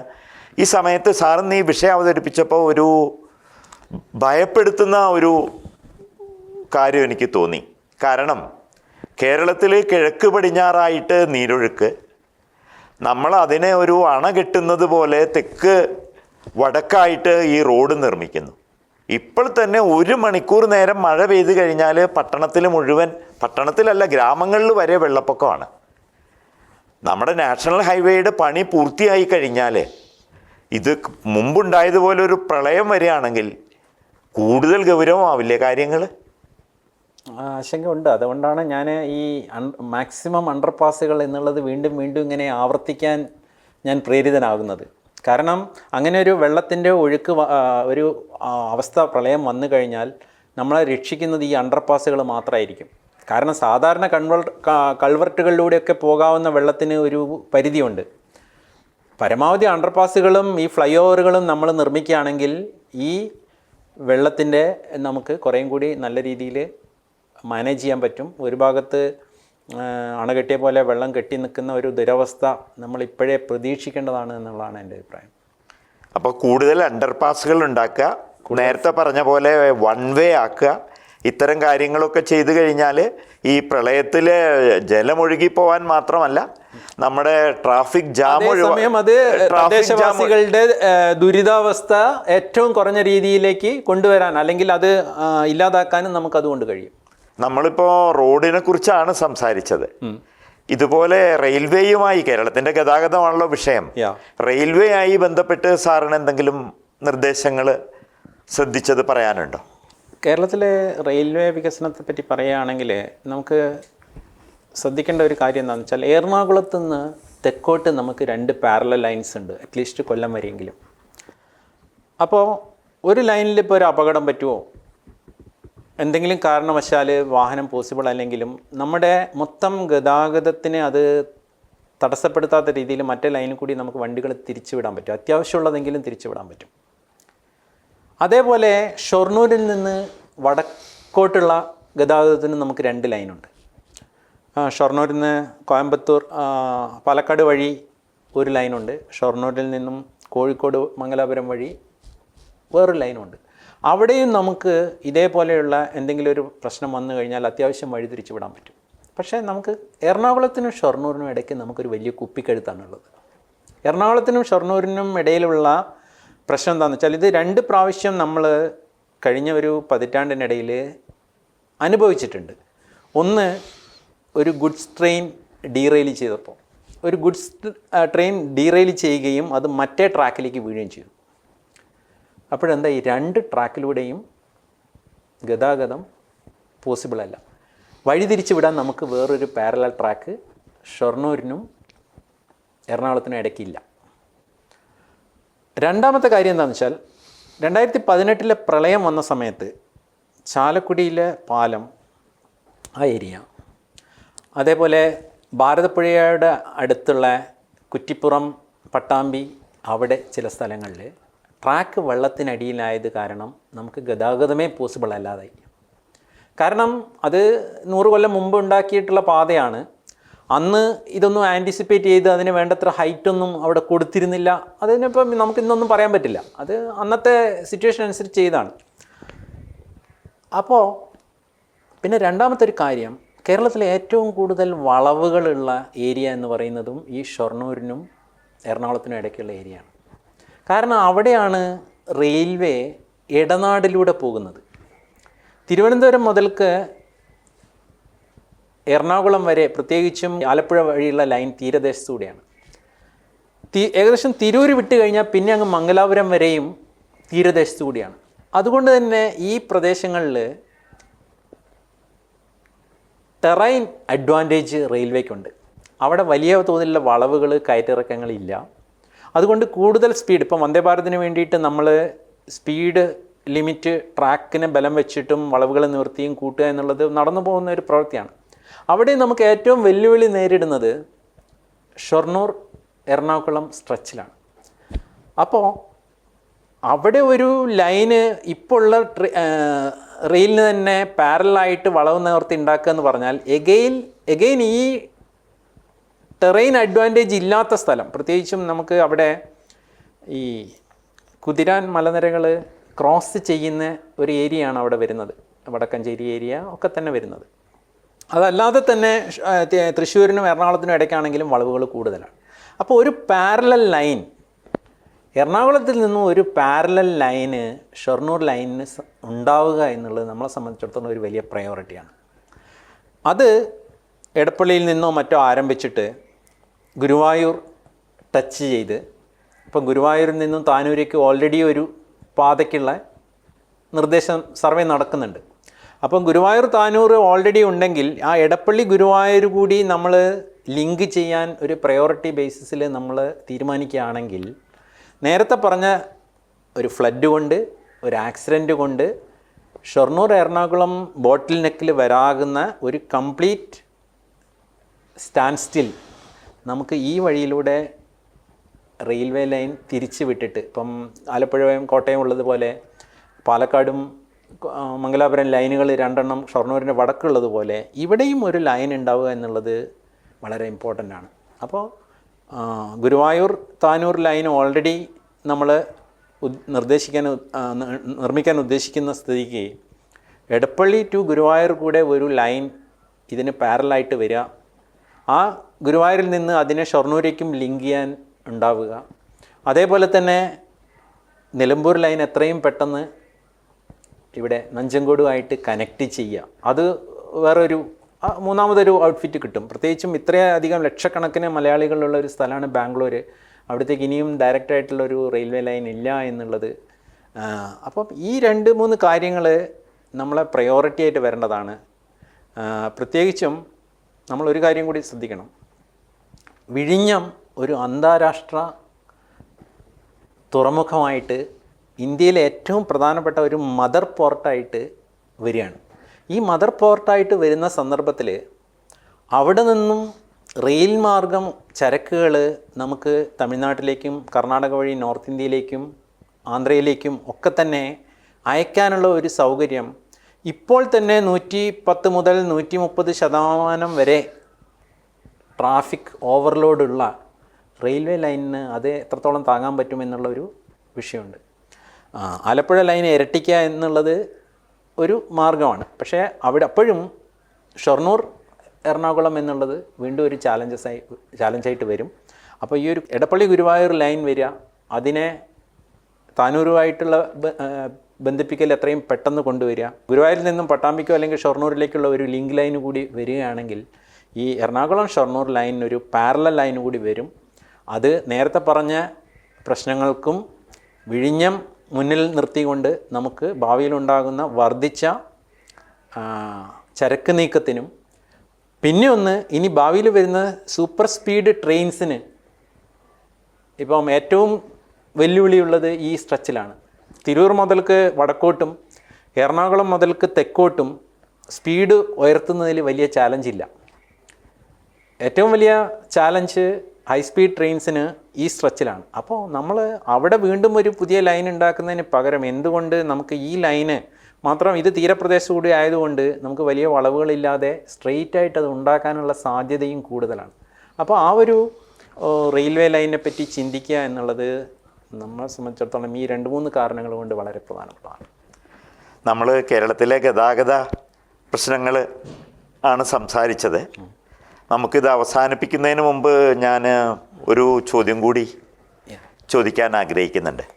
നമ്മുടെ കേരളത്തെ സംബന്ധിച്ച് കൃഷിയുടെ കാര്യത്തിൽ നമ്മൾ വളരെ പുറകിലാണ്. വ്യവസായങ്ങളാണെങ്കിൽ തീരെയില്ല. ഉൽപാദന രംഗത്ത് നമ്മൾ വളരെ പുറകിലാണ്. അത് നമ്മുടെ സാമ്പത്തിക പ്രതിസന്ധിയുടെ കാരണമാണെന്നുള്ളത് നമ്മൾ പിന്നീട് കാണുന്നതാണ്, നമ്മൾ എല്ലാവർക്കും അറിയുന്നതുമാണ്. പക്ഷെ കേരളത്തിന് വലിയൊരു സ്കോപ്പുണ്ട്. അത് ടൂറിസമാണ്. അത് തീർത്ഥാടനത്തിൻ്റെ രംഗത്താവട്ടെ, മനോഹരമായ കുന്നുകളും ലാൻഡ്സ്കേപ്സൊക്കെ ഉള്ള സ്ഥലങ്ങളാവട്ടെ, നല്ല ഭംഗിയുള്ള കായൽ പ്രദേശങ്ങളാവട്ടെ, ഇതൊക്കെ നമുക്കുണ്ട്. ലോകത്ത് ഏതൊരു പ്രദേശത്തിനും ഉള്ളതിനേക്കാൾ നല്ല ടൂറിസം സ്കോപ്പാണ് കേരളത്തിനുള്ളത്. ഈ ടൂറിസം സ്കോപ്പിനും തടസ്സമായി നിൽക്കുന്നത് നമ്മുടെ ഗതാഗത ടൂറിസം പ്രശ്നത്തിന് തടസ്സമായി നിൽക്കുന്ന പല കാരണങ്ങളിൽ പ്രധാനപ്പെട്ട ഒന്ന് നമ്മുടെ ഗതാഗത പ്രശ്നങ്ങൾ തന്നെയല്ലേ? തീർച്ചയായിട്ടും നമ്മൾ ടൂറിസം ഒരു പൊട്ടൻഷ്യൽ മേഖലയായിട്ട് കാണുന്നുണ്ടെങ്കിൽ യാത്ര സുഗമമാക്കുക എന്നുള്ളത് നമ്മുടെ ഒരു ഒന്നാമത്തെ മുൻഗണന ആയിരിക്കണം. കാരണം നമ്മുടെ എപ്പോഴും ബ്ലോക്കായി കിടക്കുന്ന, ട്രാഫിക് ജാമായി കിടക്കുന്ന നഗരങ്ങളിൽ ഇങ്ങനെ ഇരിക്കാൻ ഒരു ടൂറിസ്റ്റിനും താല്പര്യം ഉണ്ടാവില്ല. അവർക്ക് എത്രയും പെട്ടെന്ന് അവർക്ക് എത്തേണ്ട സ്ഥലങ്ങളിൽ എത്തിച്ചേരുക എന്നുള്ളത് ഒരു ടൂറിസ്റ്റിനെ സംബന്ധിച്ചിടത്തോളം വളരെ പ്രധാനപ്പെട്ട കാര്യമാണ്. അപ്പോൾ അങ്ങനെ ഇരിക്കുമ്പോൾ ഞാൻ നേരത്തെ പറഞ്ഞ നമ്മുടെ നഗരങ്ങളിലെ ട്രാഫിക് പ്രശ്നം പരിഹരിക്കുന്നത് ഈ ഹൈവേ ഉണ്ടാകുമ്പോൾ ലോക്കലായിട്ട് വരുന്ന ഗതാഗത കുരുക്കുകൾ ഇപ്പോഴേ നമ്മൾ ആൻറ്റിസിപ്പേറ്റ് ചെയ്ത് അത് സോൾവ് ചെയ്യുന്നത്, ഇതെല്ലാം തന്നെ ടൂറിസം വികസനത്തെ സംബന്ധിച്ചിടത്തോളം വളരെ പ്രസക്തമായിട്ടുള്ള കാര്യങ്ങളാണ്. പിന്നെ ഒന്ന് എനിക്ക് ഈ സന്ദർഭത്തിൽ പറയാനുള്ളത്, നമുക്ക് ഒരുപാട് ജലാശയങ്ങൾ നമ്മുടെ സംസ്ഥാനത്തുണ്ട്. ഈ ജലാശയങ്ങൾ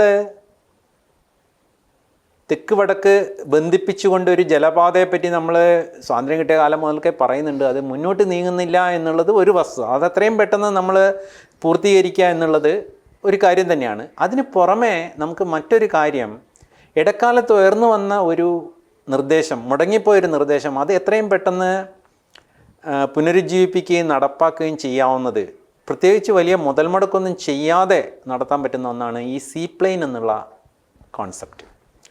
സീപ്ലെയിൻ എന്തുകൊണ്ട് കേരളത്തിൽ മുന്നോട്ട് പോയില്ല എന്നുള്ളത് ഒരു വലിയ അത്ഭുതമായിട്ട് തന്നെ അവശേഷിക്കുകയാണ്. മാലി പോലെയുള്ള സ്ഥലങ്ങളാണെങ്കിൽ, അല്ലെങ്കിൽ ഈവൻ ഗുജറാത്ത് പോലും സീപ്ലെയിനിൽ നമ്മളെ ഒന്നിച്ച് തുടങ്ങിയവരാണ്. പക്ഷേ അവരതിൽ മുന്നോട്ട് പോയിട്ടുണ്ട്. കേരളത്തിൽ ഇത്രയധികം അണക്കെട്ടുകളുണ്ട്, സ്വാഭാവിക ജലാശയങ്ങളുണ്ട്, കായലുകളുണ്ട്. ഈ സീപ്ലെയിൻ ആണെങ്കിൽ അതിന് എയർപോർട്ടിലും ഇറങ്ങാൻ പറ്റും, വെള്ളത്തിൻ്റെ മുകളിലും ഇറങ്ങാൻ പറ്റും. അപ്പോൾ അതിനെ ബന്ധിപ്പിച്ചിട്ടൊരു നല്ല നെറ്റ്വർക്ക് ഉണ്ടാക്കുക എന്നുള്ളത് ടൂറിസ്റ്റുകളെ സംബന്ധിച്ചിടത്തോളം വളരെ പ്രധാനപ്പെട്ടതാണ്. നമ്മുടെ ആഭ്യന്തര ഗതാഗതം അത് പോഷിപ്പിക്കുന്നതിനും ഈ ഒരു കാര്യം വളരെയധികം പ്രസക്തമാണെന്ന് എനിക്ക് തോന്നുന്നു. അതുകൊണ്ട് മുടങ്ങിക്കിടന്ന സീപ്ലെയിൻ പദ്ധതി എത്രയും പെട്ടെന്ന് നമ്മൾ പൊടി തട്ടിയെടുക്കുകയും നടപ്പാക്കാൻ ശ്രമിക്കുകയും ചെയ്യുകയാണെങ്കിൽ അത് നല്ലൊരു കാര്യമായിരിക്കും എന്നാണ് എനിക്ക് തോന്നുന്നത്. പിന്നെ ഇവിടെ ഇത് പറയുന്ന കൂട്ടത്തിൽ ഒരു കാര്യം കൂടി ഞാൻ പറയാൻ വിട്ടു. പൊതുഗതാഗതം മെച്ചപ്പെടുത്തുക എന്നുള്ളത് നമ്മളെ ഒരു പ്രയോറിറ്റി ആണെന്ന് എപ്പോഴും നമ്മൾ പറയാറുണ്ട്. പക്ഷേ നടപ്പിൽ വരുന്നുണ്ടോ എന്നുള്ളത് സംശയമാണ്. ഇത് സാറ് പറഞ്ഞപ്പോഴാണ് നമ്മുടെ ബസ്സുകളുടെയൊക്കെ എണ്ണം കുറഞ്ഞു വരുന്നതായിട്ടാണ്, നഷ്ടമാണെന്ന് ഇതുമായി ബന്ധപ്പെട്ടവർ പറയുന്നതായിട്ടാണ് കാണുന്നത്. അതെന്താണ്? ഏകദേശം ഞാൻ പറയട്ടെ, 90കളിൽ തുടക്കത്തിൽ നമ്മുടെ സംസ്ഥാനത്ത് ഏകദേശം 30,000-ഓളം ബസ്സുകൾ ഓടിയിരുന്നു. നമ്മൾ ഈ 3 പതിറ്റാണ്ട് കഴിഞ്ഞിട്ട് ഇത്രയൊക്കെ വികസനം നമ്മൾ നേടിക്കഴിഞ്ഞതിന് ശേഷവും ബസ്സുകളുടെ എണ്ണം വളരെ കുറയുകയാണ് ചെയ്തിരിക്കുന്നത്. ഇപ്പം എനിക്ക് തോന്നുന്നു അതൊരു 10,000-12,000 ബസ്സുണ്ടോ എന്ന് പോലും സംശയമാണ്. അപ്പോൾ പൊതുഗതാഗതം വർദ്ധിപ്പിക്കുക എന്നുള്ളത്, പ്രത്യേകിച്ചും നഗരങ്ങളിലെയും നമ്മുടെ റോഡുകളിലെയും ഗതാഗത കുരുക്കിന് ഒരു വലിയ കാരണം വാഹനപ്പെരുപ്പാണ്. വാഹനപ്പെരുപ്പത്തിനുള്ള കാരണം എന്താണെന്ന് വെച്ചാൽ അത് പൊതുഗതാഗതത്തിൻ്റെ അപര്യാപ്തതയാണ്. പൊതുഗതാഗതം നല്ല രീതിയിൽ കിട്ടുകയാണെങ്കിൽ ആൾക്കാർ മുഴുവൻ ലോൺ എടുത്തിട്ട് വണ്ടി വാങ്ങിയിട്ട് പോകാനും അതിൽ ഇത്രയും എന്താ പറയുക പെട്രോൾ അടിക്കാനും ഒന്നും ഉത്സാഹം കാണിക്കണമെന്നില്ല. അപ്പം നല്ലൊരു പൊതുഗതാഗതം സംവിധാനം നമ്മൾ ഉണ്ടാക്കുക എന്നുള്ളത് ലക്ഷ്യം ഈ ബസ്സുകളുടെ എണ്ണം താഴോട്ട് വരുന്നു എന്നുള്ളതുമായിട്ട് പൊരുത്തപ്പെടുന്നില്ല. ഇവിടെ പ്രസക്തമായിട്ടുള്ളൊരു കാര്യം, ഓവർ ടാക്സ്ഡ് ആയിട്ടുള്ള ഒരു ഏരിയയാണ് നമ്മുടെ ബസ് ഗതാഗത രംഗം. അതിൽ ഏകദേശം ഒരു ബസ്സിന് ഒരു ത്രൈമാസിക ഒരു ക്വാർട്ടറിലേക്ക് അടയ്ക്കേണ്ട നികുതി തന്നെ ഏകദേശം 1.5 ലക്ഷത്തോളം രൂപയുണ്ടെന്നാണ് മനസ്സിലാക്കുന്നത്. ഒരു സാധാരണക്കാരൻ്റെ വാഹനം എന്നുള്ള രീതിയിൽ നമ്മൾ ഇതിനെ കാണുകയാണെങ്കിൽ ഇത്രയധികം ഇതിനെ നികുതി ചുമത്തുന്നത് ബുദ്ധിപൂർവമാണോ എന്നുള്ള ഒരു ചോദ്യം അവിടെ ബാക്കി നിൽക്കുന്നുണ്ട്. അപ്പോൾ ഈ ബസ് ഗതാഗതത്തിലെ നികുതി യുക്തിസഹമായിട്ട് പരിഷ്കരിച്ചിട്ട് അതിനെ വയബിൾ ആക്കുകയാണെങ്കിൽ, അന്ന് 30 കൊല്ലം മുന്നേ 30,000 ബസ് ഉണ്ടായിരുന്നത് ഇന്ന് 60,000 ബസ്സെങ്കിലും കേരളത്തിൽ ഉണ്ടാവേണ്ടതാണ് ആക്ച്വലി. അങ്ങനെയാണെങ്കിൽ അത് ഒരുപാട് റെസ്ട്രിക്ഷൻസ്, അനാവശ്യമായിട്ടുള്ള നിയന്ത്രണങ്ങൾ, ഒരു ആ ഇൻഡസ്ട്രിയെ തന്നെ നശിപ്പിക്കുന്ന രീതിയിലുള്ള നികുതി വർധന, ഇതെല്ലാം, അതായത് ആ ഒരു ഇൻഡസ്ട്രിയെ ഒരു ഫ്രണ്ട്ലി ആയിട്ടല്ല കാണുന്നത്. അതിനെ ഫ്രണ്ട്ലി ആയിട്ട് കാണുകയും അതിനെ പ്രോത്സാഹിപ്പിക്കുകയും ചെയ്യുകയാണെങ്കിൽ ഓഫ് കോഴ്സ് റെഗുലേഷൻ വേണ്ടിടത്തെല്ലാം നല്ല റെഗുലേഷൻ വേണം, അതിന് യാതൊരു സംശയവും. പക്ഷേ അതിൻ്റെ എണ്ണം ഇങ്ങനെ കുറഞ്ഞു വരുന്നു, എല്ലാവരും സ്വകാര്യ വാഹനങ്ങളെ ആശ്രയിക്കാൻ നിർബന്ധിതരാകുന്നുള്ള അവസ്ഥ നമുക്ക് എങ്ങനെ റിവേഴ്സ് ചെയ്യണം എന്നുള്ളത് നോക്കേണ്ട ഒരു കാര്യമാണ്. ഇതുമായിട്ട് ബന്ധപ്പെട്ട് ഒരു കാര്യം കൂടി നമുക്ക് പറയാൻ ഞാൻ ആഗ്രഹിക്കുകയാണ്. നമ്മുടെ ജനപ്രതിനിധികൾ അല്ലെങ്കിൽ ലോക്കൽ ലീഡർഷിപ്പ് ഈ മാതിരി കാര്യങ്ങളെ എങ്ങനെ കാണുന്നു എന്നുള്ളത് വളരെ ഇമ്പോർട്ടൻ്റ് ആയിട്ടുള്ള കാര്യമാണ്. നമുക്ക് മാതൃകകൾ തേടിയിട്ട് കേരളത്തിന് പുറത്തോ അല്ലെങ്കിൽ വിദേശ രാജ്യത്തോ ഒന്നും പോകേണ്ട കാര്യങ്ങളില്ല. ശരിക്കും നമ്മുടെ നാട്ടിൽ തന്നെ ഓരോ സ്ഥലത്ത് ചെയ്യുന്ന നല്ല കാര്യങ്ങൾ ബാക്കിയുള്ള സ്ഥലത്ത് കൂടി വ്യാപിപ്പിച്ചാൽ മതി. ഇപ്പോൾ ഒരു ഉദാഹരണം, നമ്മുടെ റോഡുകളിലെല്ലാം ഉള്ള ഒരു വിഷയമാണ് ഈ വെള്ളക്കെട്ട്. ഒരു മഴ വരുമ്പോഴേക്ക് ഇപ്പോൾ തിരുവനന്തപുരത്തായാലും എറണാകുളത്തായാലും മറ്റ് പല സ്ഥലത്തും പെട്ടെന്ന് വെള്ളക്കെട്ട് വരുന്നു, വീടുകൾ വെള്ളത്തിനടിയിലാകുന്നു, റോഡിൽ വണ്ടി ഓടിക്കാൻ പറ്റുന്നില്ല. എന്തുകൊണ്ടാണ് ഇങ്ങനെ വെള്ളക്കെട്ട് ഉണ്ടാകുന്നത് എന്നുള്ളത് നമ്മൾ വെള്ളക്കെട്ട് ഉണ്ടാകുമ്പോൾ മാത്രമേ അതിനെപ്പറ്റി ആലോചിക്കുന്നുള്ളൂ എന്നുള്ളതാണ്. വെള്ളക്കെട്ട് തടയാൻ നമുക്ക് ഇത്തിരി പ്രൊആക്റ്റീവായിട്ടുള്ള മെഷേഴ്സ് എടുക്കാം. എൻ്റെ അഭിപ്രായത്തിൽ വെള്ളക്കെട്ട് വരുന്നതിന് 1-2 കാരണങ്ങളുണ്ട്. ഒന്ന്, ഓടകൾ സമയത്ത് വൃത്തിയാക്കുന്നില്ല. അതുകൊണ്ട് വെള്ളത്തിൻ്റെ സ്വാഭാവികമായിട്ടുള്ള ഒഴിഞ്ഞു പോകൽ താമസം വരുന്നെന്നുള്ളത്. 2, നമ്മൾ ഈ പ്ലാസ്റ്റിക് വേസ്റ്റ് ഡിസ്പോസ് ചെയ്യുന്നതിൽ നമുക്ക് യാതൊരു ഔചിത്യവും ഇല്ല എന്നുള്ളതാണ്. കൊച്ചിയിലൊക്കെ ഇതേപോലെ വെള്ളക്കെട്ട് വന്നിട്ട് പിന്നെ അതിനെപ്പറ്റി ഓട തുറന്ന് നോക്കിയപ്പോൾ ആയിരക്കണക്കിന് ഒഴിഞ്ഞ പ്ലാസ്റ്റിക് കുപ്പികൾ വന്നിട്ട് ഈ ഓട മുഴുവൻ ബ്ലോക്കായിട്ട് കിടക്കുകയാണ്. പിന്നെ എങ്ങനെ വെള്ളം ഒഴുകും? അപ്പോൾ ഇവിടെയാണ് ഞാൻ എൻ്റെ നഗരം എന്ന് പറയുന്നത് കൊയിലാണ്ടിയാണ്. കൊയിലാണ്ടി മുനിസിപ്പാലിറ്റി ഒരു നല്ല ഇനീഷ്യേറ്റീവ് ചെയ്തത് ഞാൻ കണ്ടിട്ടുണ്ട്. അവർ പല സ്ഥലങ്ങളിലായിട്ട് ഈ ഒരു ചെറിയ ഗ്രിൽസിൻ്റെ കൂടുകൾ ഉണ്ടാക്കിയിട്ടുണ്ട്. അവിടെ നമുക്ക് ഈ ഒഴിഞ്ഞ കുപ്പികൾ കൊണ്ടുപോയിട്ട് നിക്ഷേപിക്കാം. അങ്ങനെ ഒരുപാട് സ്ഥലത്ത് അവർ ഈ നിക്ഷേപിക്കാനുള്ള ഏർപ്പാട് ചെയ്യുകയും അത് മുഴുവൻ നഗരസഭ തന്നെ ശേഖരിച്ചിട്ട് ഈ ഓടകളിലേക്കും പുഴകളിലേക്കും ഒന്നും ഒഴുകിപ്പോകാതെ അവരതിനെ മാറ്റുന്നു. അതൊരു നല്ല മാതൃകയാണ്. പക്ഷേ അത് എറണാകുളത്തോ തിരുവനന്തപുരത്തോ ഞാൻ കണ്ടിട്ടില്ല അത്തരൊരു സംവിധാനം. അപ്പോൾ ഒരു ചെറിയ മുനിസിപ്പാലിറ്റി നന്നായിട്ട് നടപ്പാക്കിയ ഒരു കാര്യം എന്തുകൊണ്ട് വലിയ കോർപ്പറേഷൻസ് ചെയ്യാതിരിക്കുകയും അവർക്ക് ഈ പറഞ്ഞ പ്ലാസ്റ്റിക് കുപ്പികൾ നിറഞ്ഞിട്ട്, പിന്നെ ഇത് ഓടകളിൽ മാത്രമല്ല, ഇത് അവസാനം സമുദ്രത്തിലേക്ക് എത്തിയാൽ അവിടെയും ഇതൊരു വലിയ പ്രശ്നമാണ് ഈ പ്ലാസ്റ്റിക് വേസ്റ്റ് എന്നുള്ളത്. ഇതിന് നമ്മുടെ ആളുകൾക്കൊരു ബോധം ഉണ്ടാവുക എന്നുള്ളതും ഒരു പ്രധാന കാര്യമാണ്. ആളുകൾക്ക് ബോധം ഉണ്ടാവുക എന്നുള്ള ഒരു സംഗതിയാണ്. പിന്നെ അവരെ സംബന്ധിച്ചിടത്തോളം നഗരസഭകളും മറ്റും ഇത്തരം സംവിധാനങ്ങൾ ഒരുക്കുകയാണെങ്കിൽ കുറേ കൂടി അവിടെ പറഞ്ഞ സ്ഥലത്ത് അവർ ആൾക്കാർ കൊണ്ടുപോയി ഇടുന്നുണ്ട്. അപ്പോൾ അവർക്കിത് എവിടെ ഇടാനില്ല. അപ്പോൾ ഇത് കണ്ടു കഴിഞ്ഞാൽ തന്നെ ഞാനിത് ഇവിടെയാണ് ഇടേണ്ടത് എന്നുള്ളൊരു ബോധത്തിനും കൂടി ഒരു എഡ്യൂക്കേഷൻ മോഡ് കൂടി അതിനകത്തുണ്ട്. അപ്പം അത് ഒരു കാര്യമാണ്. ആ രീതിയിൽ നമുക്ക് ഈ വെള്ളക്കെട്ടുകളെ പ്രൊയാക്റ്റീവായിട്ട് തടയാം. ഓടകൾ സമയത്ത് വൃത്തിയാക്കുക, കുപ്പികൾ അല്ലെങ്കിൽ പ്ലാസ്റ്റിക് വേസ്റ്റ് ഡിസ്പോസ് ചെയ്യാനുള്ള ഇതേപോലെയുള്ള സംവിധാനങ്ങൾ ഉണ്ടാക്കുകയൊക്കെ ചെയ്തു കഴിഞ്ഞാൽ ഒരു പരിധിവരെ ഈ കാര്യത്തിൽ നമുക്ക് തടയാൻ പറ്റുന്നതാണ്. ഇവിടെ വേറൊരു കാര്യം കൂടി എനിക്ക് പറയാവുന്നതാണ്. ചില സ്ഥലങ്ങളിൽ ഞാൻ എൻ്റെ ജോലിയുടെ ഭാഗമായിട്ട്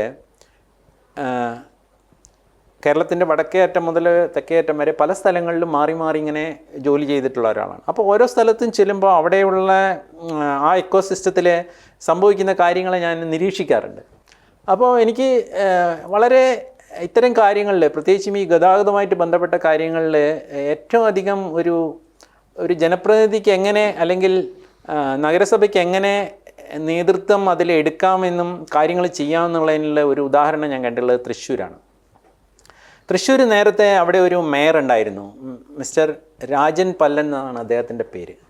ഈ രാജൻ പല്ലൻ മേയറായിരുന്ന സമയത്ത് ഞാനവിടെ ജോലി ചെയ്തിരുന്ന ആളെന്നുള്ള നിലയ്ക്ക് ഞാൻ സ്ഥിരമായിട്ട് ഒബ്സർവ് ചെയ്ത കാര്യം അവിടുത്തെ ഗതാഗത പ്രശ്നങ്ങളെപ്പറ്റി അദ്ദേഹം സ്ഥിരമായിട്ടുള്ള അതിനെപ്പറ്റി പഠിക്കുകയും അത് പരിഹരിക്കാൻ വേണ്ട നടപടികൾ ഒരു മേയർ എന്നുള്ള നിലയ്ക്ക് കണ്ടിന്യൂസ് ആയിട്ട് ചെയ്യുകയും ചെയ്യുന്നുള്ളത് ഞാൻ വളരെ താല്പര്യപൂർവ്വം ഒബ്സർവ് ചെയ്തിട്ടുള്ള കാര്യം. മറ്റു പല സ്ഥലങ്ങളിലും അങ്ങനെയുള്ളൊരു ഇനീഷ്യേറ്റീവ് കാണാൻ പറ്റിയിട്ടില്ല. അപ്പോൾ അദ്ദേഹം അവിടെ ഈ എല്ലാ റോഡുകളുടെയും ടേണുകൾ ബെൽമൗത്ത് എന്ന് പറഞ്ഞു കഴിഞ്ഞാൽ നമ്മളൊരു റോഡിൽ നിന്ന് മറ്റൊരു പെർപെൻഡിക്കുലർ റോഡിലേക്ക് തിരിയുമ്പോൾ അത് വളരെ സ്ക്വയർ ആണെങ്കിൽ വളരെ ബുദ്ധിമുട്ടാണ്. പക്ഷേ അതൊരു കേർവ്ഡ് ആണെങ്കിൽ അപ്പോൾ അവിടെയുള്ള ബിൽഡിങ്ങുകൾ പൊളിച്ചിട്ടായാലും സ്ഥലം അക്വയർ ചെയ്തിട്ടായാലും എല്ലാ റോഡുകളുടെയും ജോയിൻറ്റുകൾ ബെൽമൗത്ത് ആക്കാൻ വേണ്ടിയിട്ടുള്ള ഒരു വലിയ ഇനീഷ്യേറ്റീവ് അദ്ദേഹം അവിടെ എടുത്തു.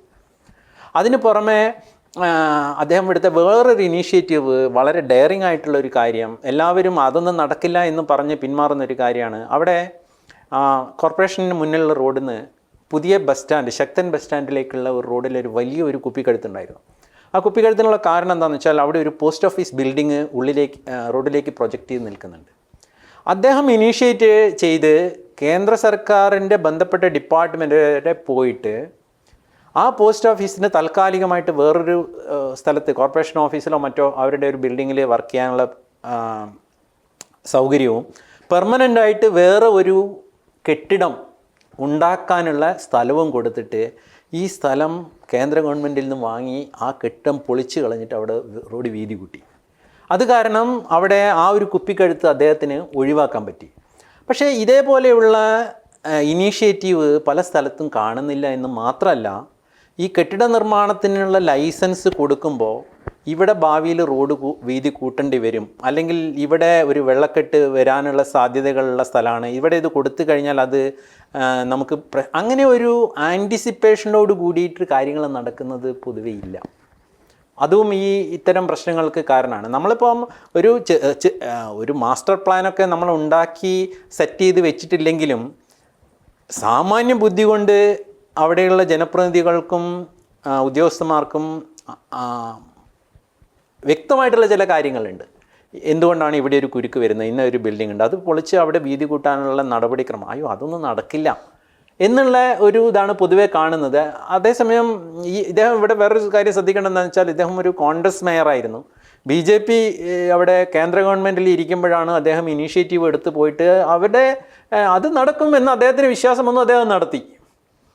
അപ്പോൾ സാറ് പറഞ്ഞു വരുന്നത്, നമ്മുടെ ജനപ്രതിനിധികൾ ഈ വക വിഷയങ്ങൾ കൃത്യമായി പഠിക്കുകയും അവർ മുന്നിട്ടിറങ്ങുകയും ചെയ്യുകയാണെങ്കിൽ നടക്കാത്തതായിട്ടുള്ള യാതൊരുവിധ കാര്യങ്ങളും ഇല്ല. കാര്യങ്ങളിലൊക്കെ നല്ല ഒരു മുന്നേറ്റം ഉണ്ടാക്കാൻ പറ്റും എന്നുള്ളത് തന്നെയാണ് എനിക്ക് തോന്നുന്നത്. മാത്രമല്ല, അദ്ദേഹം അവിടെ ആ കൗൺസിലിൻ്റെ അവസാന സമയത്ത് അവിടുത്തെ ഏറ്റവും വലിയൊരു പ്രശ്നമാണ് പടിഞ്ഞാറ് ഭാഗത്ത്, റൗണ്ടിൻ്റെ പടിഞ്ഞാറ് ഭാഗത്തുള്ള MG റോഡിൻ്റെ വീതി കൂട്ടൽ എന്നുള്ളത്. അത് ഏകദേശം നടന്നു എന്നുള്ളൊരു ലെവലിലേക്ക് അന്ന് എത്തിയിരുന്നു. പക്ഷേ അത് പിന്നെ മാറിയതിന് ശേഷം അതിൽ കഴിഞ്ഞ 5-6 കൊല്ലമായിട്ട് ഒരു ഇനീഷ്യേറ്റീവ് അതിൽ കണ്ടില്ല. അപ്പോൾ ചില വ്യക്തികൾ അതിനെപ്പറ്റി ചിന്തിച്ച് മുന്നിട്ട് ഇറങ്ങിക്കഴിഞ്ഞാൽ ഈ കാര്യങ്ങളൊക്കെ നടക്കും എന്നുള്ളതിൻ്റെ ഉദാഹരണമാണ് തൃശ്ശൂർ രാജൻ പല്ലൻ എന്ന അവിടുത്തെ മേയർ നടത്തിയിട്ടുള്ളത് എന്ന് പറയാൻ ഞാൻ ഈ സന്ദർഭത്തിൽ ഓർക്കാൻ ആഗ്രഹിക്കുകയാണ്. വളരെ സന്തോഷം ഇങ്ങനെ ഒരു കാര്യം. കാരണം അത് ഞാൻ പറഞ്ഞു, പല സ്ഥലത്തും ചില മാതൃകകളുണ്ട്. ആ മാതൃകകൾ മറ്റു സ്ഥലത്തേക്കും, ഇപ്പം കൊയിലാണ്ടി മുനിസിപ്പാലിറ്റി പ്ലാസ്റ്റിക് ബോട്ടിലിൻ്റെ കാര്യത്തിൽ നടത്തിയതായാലും, നമ്മുടെ പാലാരിവട്ടത്ത് ആ റൗണ്ട് അബൌട്ട് കൊണ്ടുവന്നിട്ട് അവിടെ ഒരു ട്രാഫിക് പോലീസും വേണ്ട, അവിടെ ഒരു സിഗ്നലും വേണ്ട, അവിടുത്തെ ഗതാഗതം സ്വാഭാവികമായിട്ട് അനുസ്യൂതമായിട്ട് ആ ഒഴുക്ക് നടക്കുന്നു.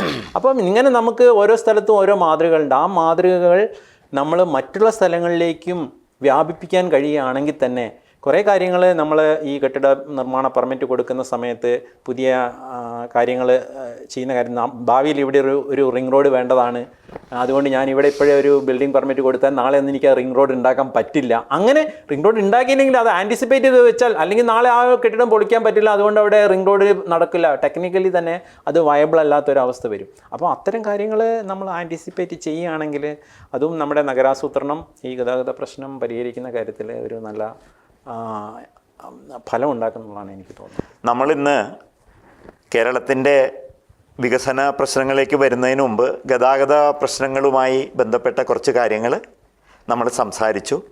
ഈ വിഷയങ്ങൾ നമ്മൾ തുടർന്നുള്ള എപ്പിസോഡുകളിൽ നമ്മൾക്ക് ഓരോ അവസരങ്ങൾ വരുന്ന സമയത്ത് കൃത്യമായിട്ട് നമുക്ക് അത് ചെയ്യാൻ വേണ്ടി നമുക്ക് സാധിക്കും. സിരി TV-യുടെ പ്രേക്ഷകരോട് പറയാനുള്ളത് ഇതാണ്. കൊടിയേറ്റം എന്ന് പറയുന്ന സിനിമയിൽ ഗോപി അവതരിപ്പിക്കുന്ന ഒരു കഥാപാത്രം വളരെ സ്പീഡിൽ കടന്നുപോയ ഒരു ബസ്സിനെ നോക്കി തനിക്ക് പറ്റിയ ആഘാതമോ പ്രശ്നങ്ങളോ പരിഹരിക്കാതെ അത്ഭുതത്തോടെ എന്തൊരു സ്പീഡ് എന്ന് പറഞ്ഞ് നിൽക്കുന്ന ഒരു രംഗമുണ്ട്. ഇതുപോലെ നമ്മളുടെ നാഷണൽ ഹൈവേയുടെ പണി നോക്കിക്കാണുന്ന ഭൂരിപക്ഷം സാധാരണക്കാരും അത് നോക്കി അങ്ങനെ അത്ഭുതപ്പെട്ട് നിൽക്കുകയാണ്. തീർച്ചയായും അത് നമ്മൾക്ക് ഗുണകരമായ ഒരു കാര്യം തന്നെയാണ്. പക്ഷേ അതോടൊപ്പം നമുക്ക് ധാരാളം പ്രശ്നങ്ങൾ നേരിടേണ്ടതായിട്ടും വരും. ഈ പ്രശ്നങ്ങളെ മുൻകൂട്ടി കാണാനും അവയ്ക്കുള്ള പരിഹാരം നേരത്തെ തന്നെ കണ്ടെത്താനും നാം ശ്രമിക്കേണ്ടതുണ്ട്. ഇന്നിവിടെ ഈ വിഷയം അവതരിപ്പിച്ചത് ഈ രംഗത്ത് വളരെ വിദഗ്ധനായ ഒരാളല്ല, ഒരു സാധാരണക്കാരനായ ഒരാൾ നിരീക്ഷിക്കുമ്പോൾ പോലും കാണുന്ന കാര്യങ്ങളാണ് നമ്മുടെ ശ്രദ്ധയിൽപ്പെട്ടത്. ഇത് ഓരോ കേരളീയനും, കേരളത്തിലെ ഓരോ ജനപ്രതിനിധിയും, കേന്ദ്ര ഗവൺമെൻറ് തൊട്ട് മുഖ്യമന്ത്രി തൊട്ട് ജില്ലാ ഭരണകൂടം തൊട്ട് ട്രാഫിക് പോലീസും PW പോലുള്ള വിഭാഗങ്ങളും എല്ലാവരും ഈ വിഷയം ഗൗരവമായിട്ട് ചിന്തിച്ചു കഴിഞ്ഞാൽ ഭാവിയിൽ വലിയ വിപത്തിൽ നിന്ന് കേരളത്തെ നമുക്ക് രക്ഷിക്കാൻ വേണ്ടി സാധിക്കും. അതുകൊണ്ട് പ്രേക്ഷകരോട് പറയാനുള്ളത് ഇതാണ്. ഇത് നിങ്ങൾ ചർച്ചയാക്കണം. ചാനലിനെ സബ്സ്ക്രൈബ് ചെയ്തും ഇത് പരമാവധി ഷെയർ ചെയ്തും ഇത് നമുക്ക് വലിയൊരു ചർച്ചയാക്കാം. വളരെ പെട്ടെന്ന് തന്നെ, ഇപ്പോഴേ വൈകിക്കഴിഞ്ഞു, അധികം വൈകാതെ നമുക്ക് ഈ പ്രശ്ന പരിഹാരത്തിന് വേണ്ടിയിട്ടുള്ള കാര്യങ്ങൾ ആലോചിക്കാം. കഴിയാവുന്നത്ര പ്രശ്നങ്ങൾ പരിഹരിച്ചിട്ട് നാഷണൽ ഹൈവേ വികസനം എന്നത് നമുക്ക് ഗുണകരമാക്കി തീർക്കാമെന്ന് മാത്രം പറയുന്നു. ഈ വിഷയവുമായി ബന്ധപ്പെട്ട മറ്റു കാര്യങ്ങളുമായിട്ട് നമുക്ക് വീണ്ടും കാണാം. കേരളത്തിൻ്റെ വികസനത്തിൽ സാമ്പത്തിക പ്രശ്നങ്ങൾ എന്തൊക്കെ, അതിന് കാരണങ്ങൾ എന്താണ്, അതിൻ്റെ പരിഹാരം എന്താണ് തുടങ്ങിയ വിഷയങ്ങളും സാധാരണക്കാരൻ എന്ന നിലയിൽ നിന്നുകൊണ്ട്, നിരീക്ഷിക്കുന്ന ഒരാളെന്ന നിലയിൽ നിന്നുകൊണ്ട്, ഒരു ബാങ്കർ എന്ന നിലയിലുള്ള തൻ്റെ അനുഭവത്തിൻ്റെ അടിസ്ഥാനത്തിൽ ചെയ്യുന്ന വിശദീകരിക്കുന്ന പരിപാടികൾ നമ്മൾ തുടർന്ന എപ്പിസോഡുകളിൽ നിങ്ങൾക്ക് കാണാം. എല്ലാവർക്കും നന്ദി, നമസ്കാരം. ഇത് നമുക്ക് വലിയൊരു ചിന്തയ്ക്കും പ്രശ്ന പരിഹാരത്തിനും ഇടയാകട്ടെ എന്ന് ഞങ്ങൾ ആശിക്കുന്നു. അപ്രകാരം നിങ്ങളിൽ നിന്ന് പ്രതീക്ഷിക്കുന്നു. എല്ലാവർക്കും നമസ്കാരം. നമസ്കാരം.